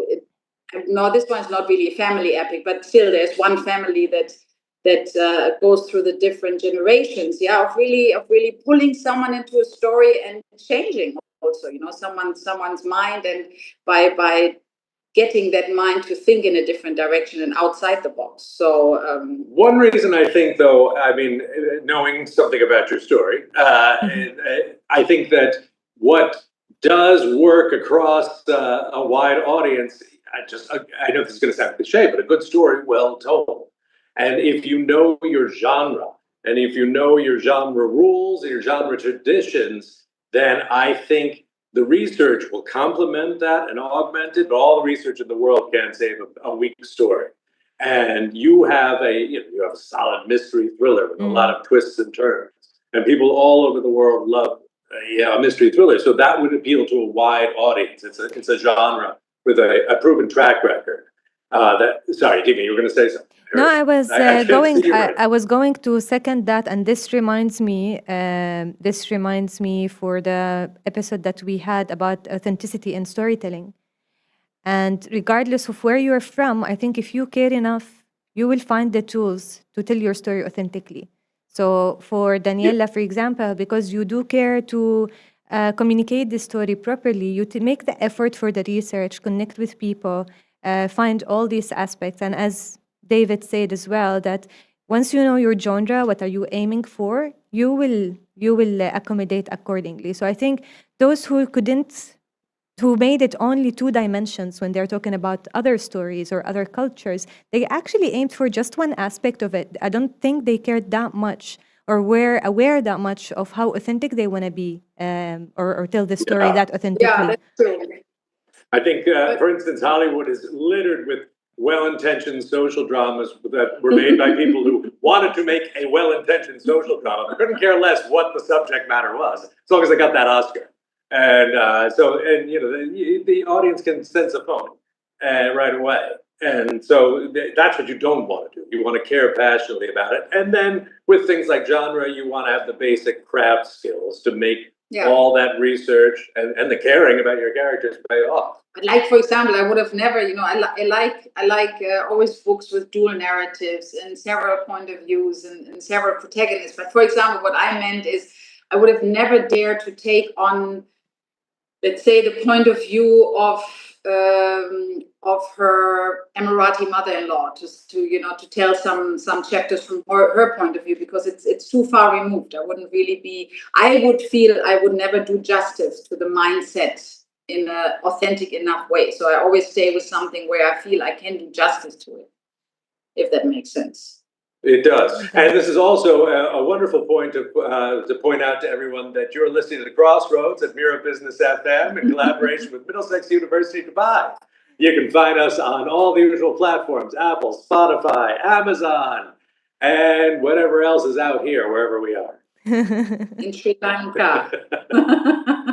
Because we had to leave Seychelles because we would have gone bankrupt. Well, also because there was about 1 plane a week, and here at least we have a shot at getting on a plane. How was it the first time when you heard the news? How was it for you? Like what were you doing? How did it happen? We were eating passion fruit and fish and chips. It's very specific. I'm not sure she needed that much. But that's the novelist in her.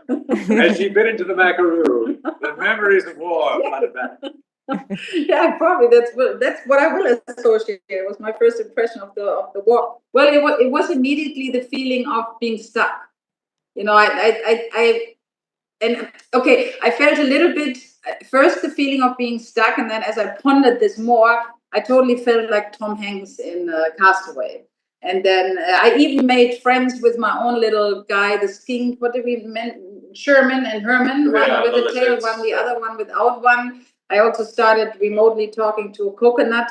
It was really like it was the immediate reaction of, oh God, I want to go home, I can't, and I'm stuck. I'm now stuck here because you immediately knew no planes would go, and I'm anyway not so good with islands. And then to be on an island that I could probably circumvent on foot in one day was the cabin fever ensued immediately, I have to say. I mean, and granted, there's much worse things to have than cabin fever, but it was, it's that feeling of helplessness. Yeah, I mean, exactly. Don't get me wrong. I mean, I totally know I'm talking here from a place of privilege of saying, oh, boo-hoo-hoo, like as I heard from many friends who said, oh, come on, Seychelles is not the worst place of getting stuck. But actually, it is this feeling of being on an island that even if you wanted to go somewhere else, you couldn't really. You're on that island and that's it. We were Tom Hanks with his Wilson. So, I mean, we had a little bit better than Tom Hanks, but that feeling of not being able to get out, to get away. And the thing is also, I mean, you can be, especially when you think about, and again, coming back to writing. If you write about home, what is home? Yeah, is it a place? Is it a feeling? I mean, those were all thoughts that came to us. Saying, okay, what is home? And then you are on this beautiful island, with turquoise waters and those horizontal palm trees inviting you to attach your hammock and laze in the sun. But every day we drove from our beautiful cottage to the airport to find out what the news were, because you could never get anyone on the phone. So every day we drove up and down on this beautiful coastal road. And on the fifth day, we suddenly looked at each other and we said, unisono, we said at the same time, God, I hate this place, because you can be in the nicest place in the world, but if you're stuck and you cannot get back home, I hated towards the end, I hated every palm tree, it's just like, because it takes away the certain shine and appeal of any place, I think, where you are. So that's how it was when we found out about that, and that was right the day before my 50th birthday. So my 50th birthday was a total write-off. I tried.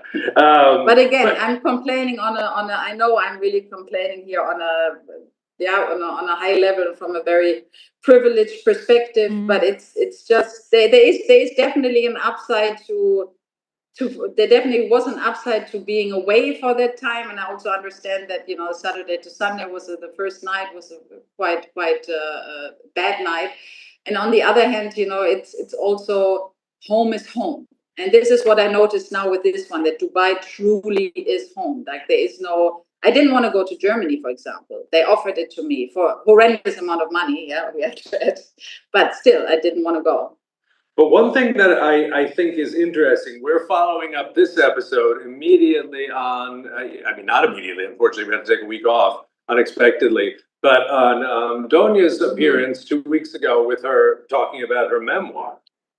And Daniela, you teach memoir writing. That's one of the courses you teach. Can you speak? So, in a way, I'm bringing the conversation back to where Dima started it about how do you process whatever your experience is, whether you're stuck somewhere far away or whether you're right in the middle of it. And we haven't even, Dima, asked you about being thoughtless, and I do want to ask that next. But exactly. You asked about how do you process it in writing? How do you write at the crossroads of uncertainty?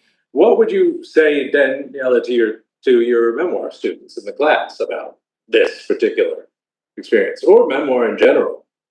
I mean, that's I don't know if Donia did not mention that, but I was actually the editor on Donia's memoir, and probably she mentioned it. Like there was one point where I said to her, in a misery memoir, and she was surprised, and she said, "What do you mean a misery memoir? There wasn't a misery." And I said, "Yes, of course it was. Like that is a subgenre that is quite powerful, because people write about the experience, and it gives such guidance to others, also to write down and voice their stories, and also to really embrace and show others how to cope with it." And I think in that way, I mean, we have memoir writing, we have always in the third year. So that's the last year of the creative writing students. And they can also write a biography. They could also write, a travel article. But for some reason, they always go to memoir writing. Even people who in the beginning said it's the last thing I would ever do. And there comes to a point where they all sit there and they say, like, suddenly we feel like we're lying on a psychiatrist's couch here with you, and then have to open up, and you crack us like a nut. But it's not really about that. But I do believe, like, there was one student who said to me when afterwards, so to give you an example, there were 15 students. 2 said I might do memoir. Everyone else said it's the last thing I would ever do. Actually, 14 of them decided to write a memoir. And the interesting thing was that some of them also said, And I quote one of my students from the third year. She said it beautifully. She said, when I read my words put down on paper, I suddenly felt much more empathy for myself. And I think that encompasses so beautifully what a memoir does to you as a writer as well, because you process this one more time as you write it down. And you also write it down without a filter or without, obviously you always have to decide how much you want to open up, how much you really want to give away. But once they really open up and were vulnerable and wrote about a specific time in their life, because it's only 2,000 words that they write, so it's not a book length memoir.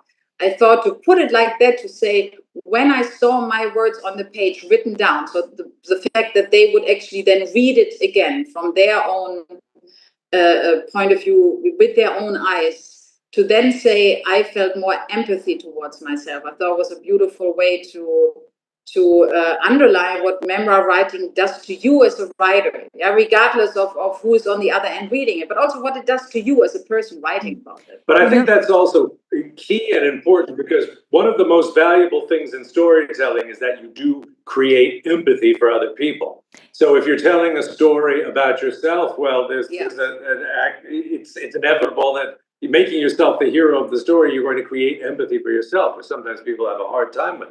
But I also think that another thing, there is, first of all, making yourself vulnerable. But for people who are already feeling too vulnerable and don't want that, there's another benefit in memoir writing. Because when we were talking earlier about research, and I said, well, if you don't have a good solid genre and story structure, all the research isn't going to pay off, or even if you have the best intentions of telling a real event.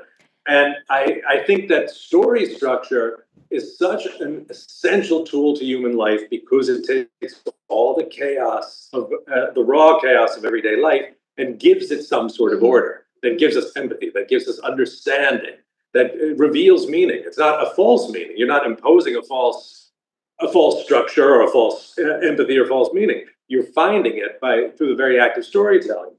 And when you tell a story of your own life, and this I tell to all my students that I'm advising for their memoirs as well, the rules of storytelling still have to apply. You can't just be talking about, oh, I was so miserable, and such a terrible thing happened to me, it's terrible, go on, and think that anybody's going to read that or want to read it.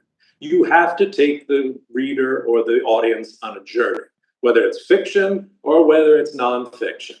And in nonfiction, you still have to abide by those hero's journey rules, that you go from point A to point B to point C, beginning, middle, and end, on a journey of discovery and education and learning.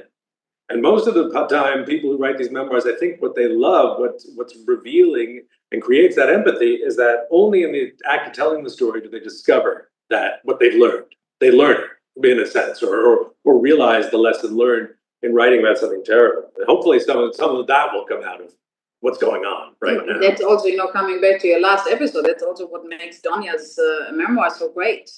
The way that she does write about it. And she definitely checked all of those boxes. She takes us on a journey, on her own journey, from a very good position that she wrote it from, to reflect on it. And she talked about that, words to that effect, when she was saying, what she learned about herself in the process of doing it. And that's why there's been such a strong audience response. Strong audience response to her book, strong audience response to our show, which spotlighted her. People who hadn't been aware of it. We've gotten so much more audience response, a great deal of audience response, let's put it that way. But again, I was going to artfully segue from that to the fact that, Dima, you very compassionately and magnanimously asked us how we're doing. And of course, us being us, we didn't go on. How are you doing? And this goes for Faraj too. I know you're out there listening. How are you guys doing? Exactly. How was it for you? What were your thoughts? I was talking to Faraj when before starting as well, that the first time this happened, I didn't know this is happening. I wasn't watching the news or anything. I was just literally at home. I heard some weird noise outside. I went to the balcony. I saw all neighbors are in the balcony, and I can see them besides interception, and got the alerts. So it was a bit shocking that what is going on. So then I got to know through news that the war has started. So first 2 days we're just processing what's going on. I'm generally fine. Luckily we are safe here.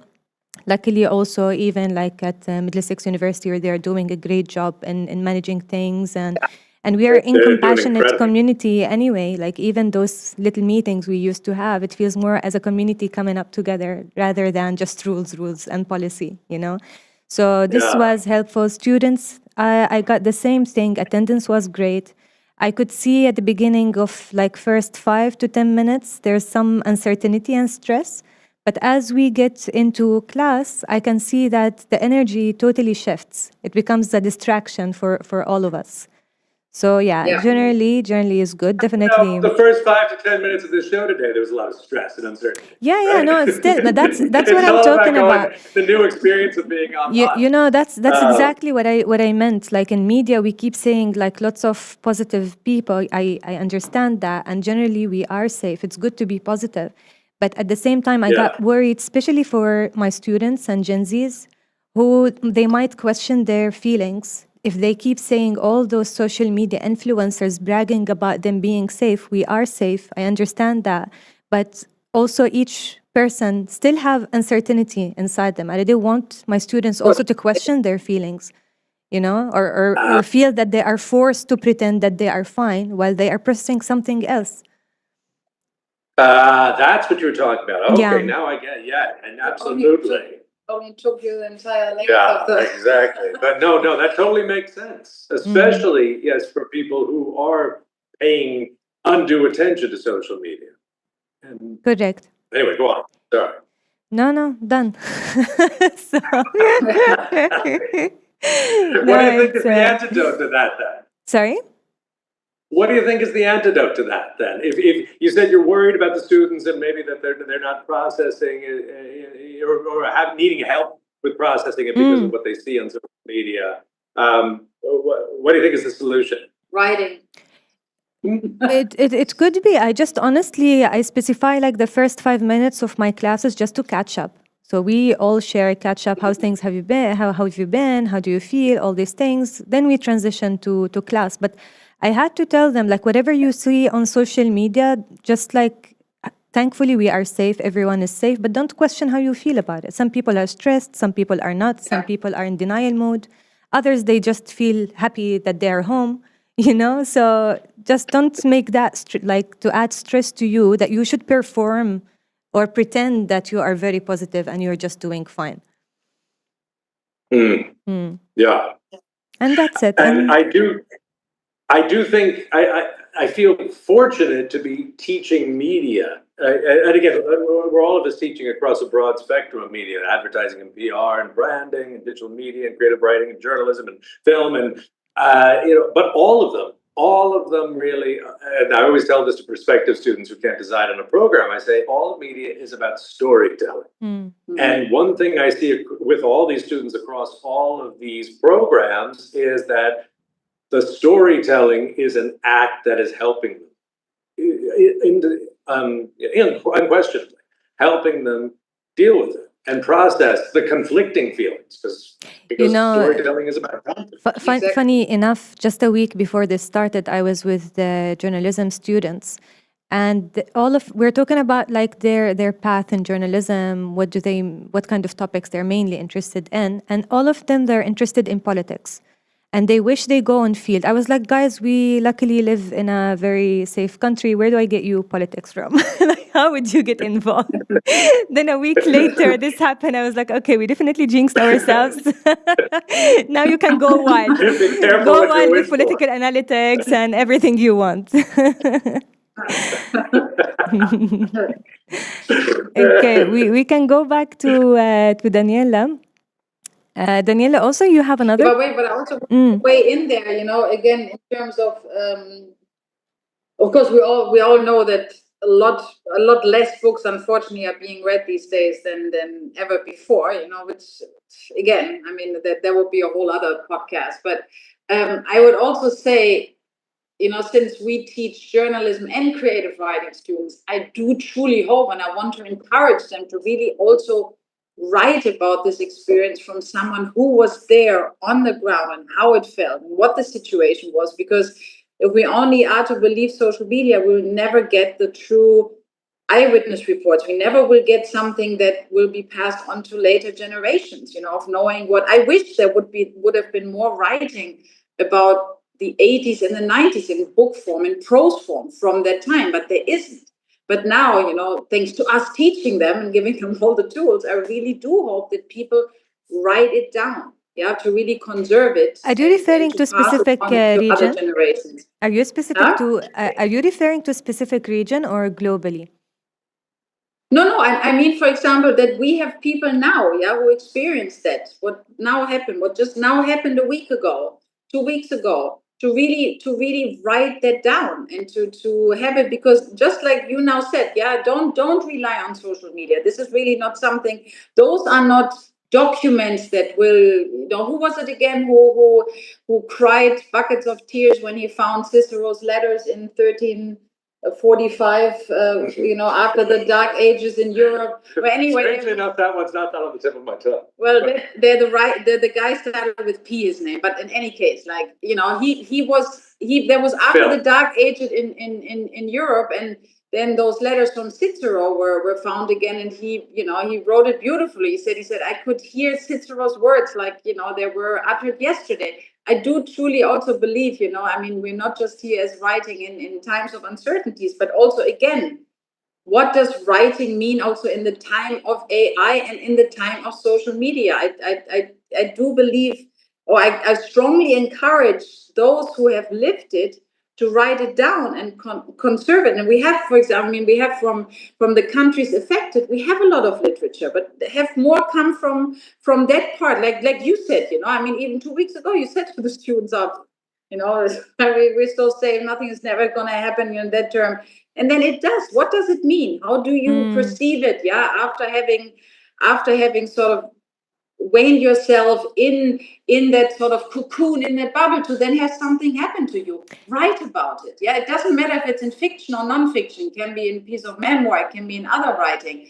But to write about it, it's also to conserve it. And by it, I think you mean something that's richly textured. That is a web of words and images that come from the heart, not a quite quick little bite for social media. Whether negative or positive. We talked about the negative outside, the positive inside, but it's all mythology.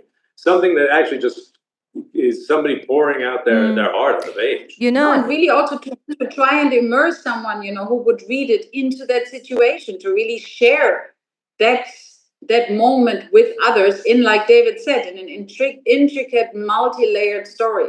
So whoever's listening out there in Dubai who experienced it, write it down.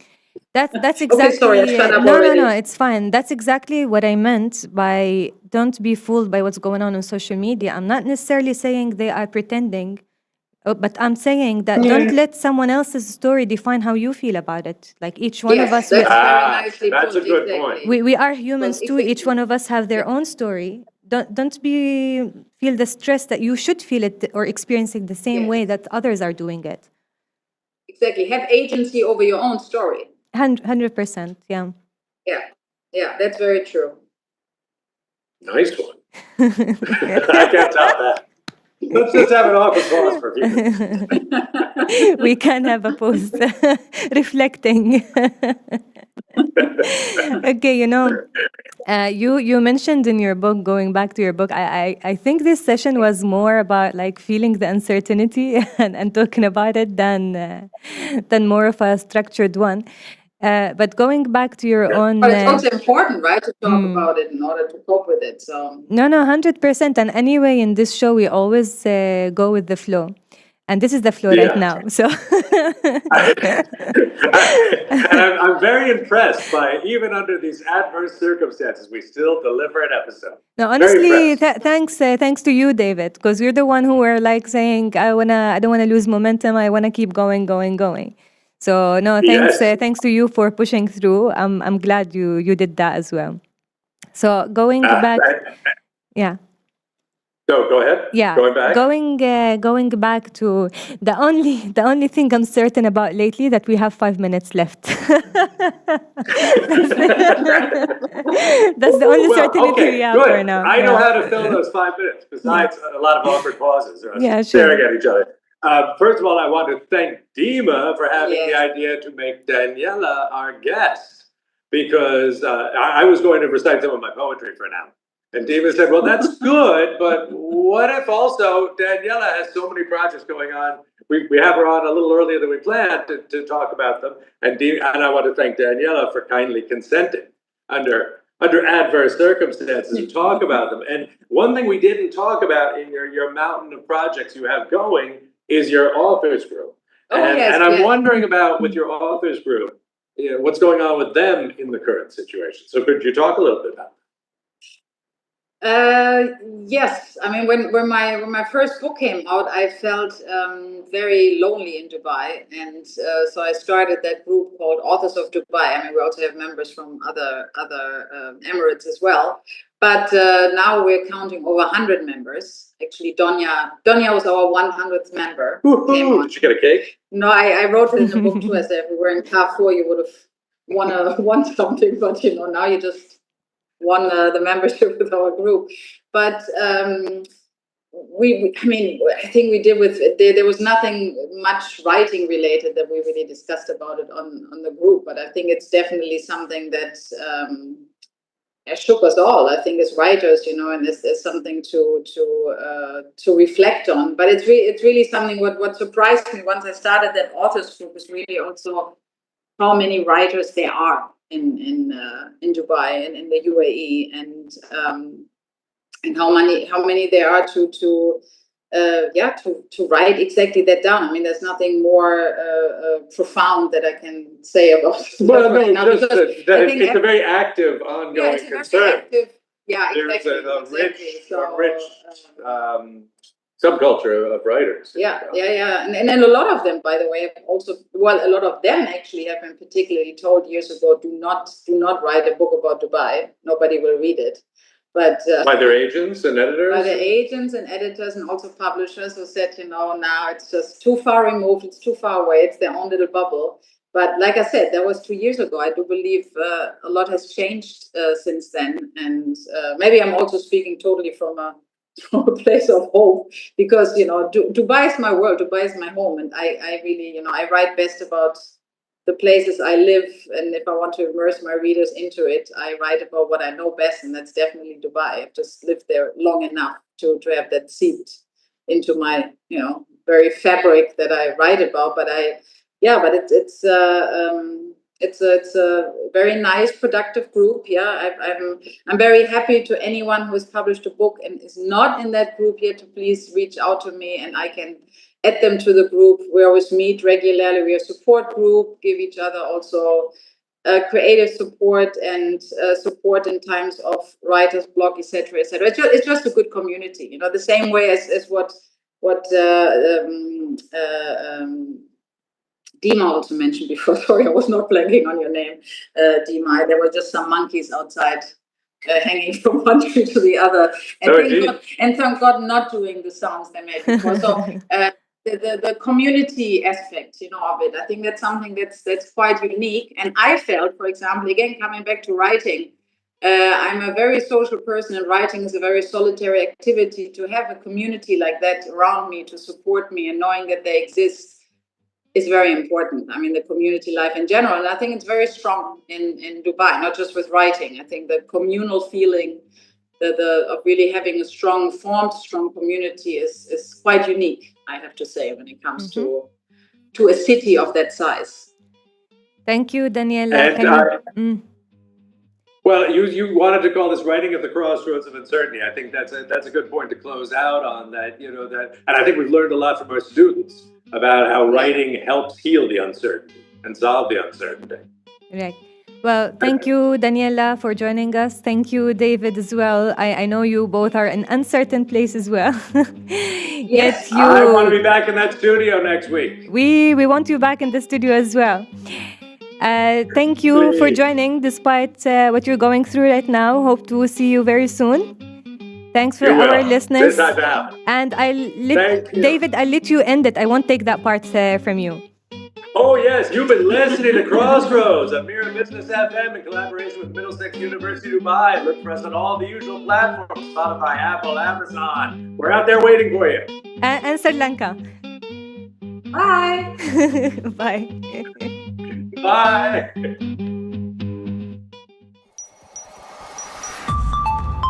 Mira Business FM, Dubai's home of business radio.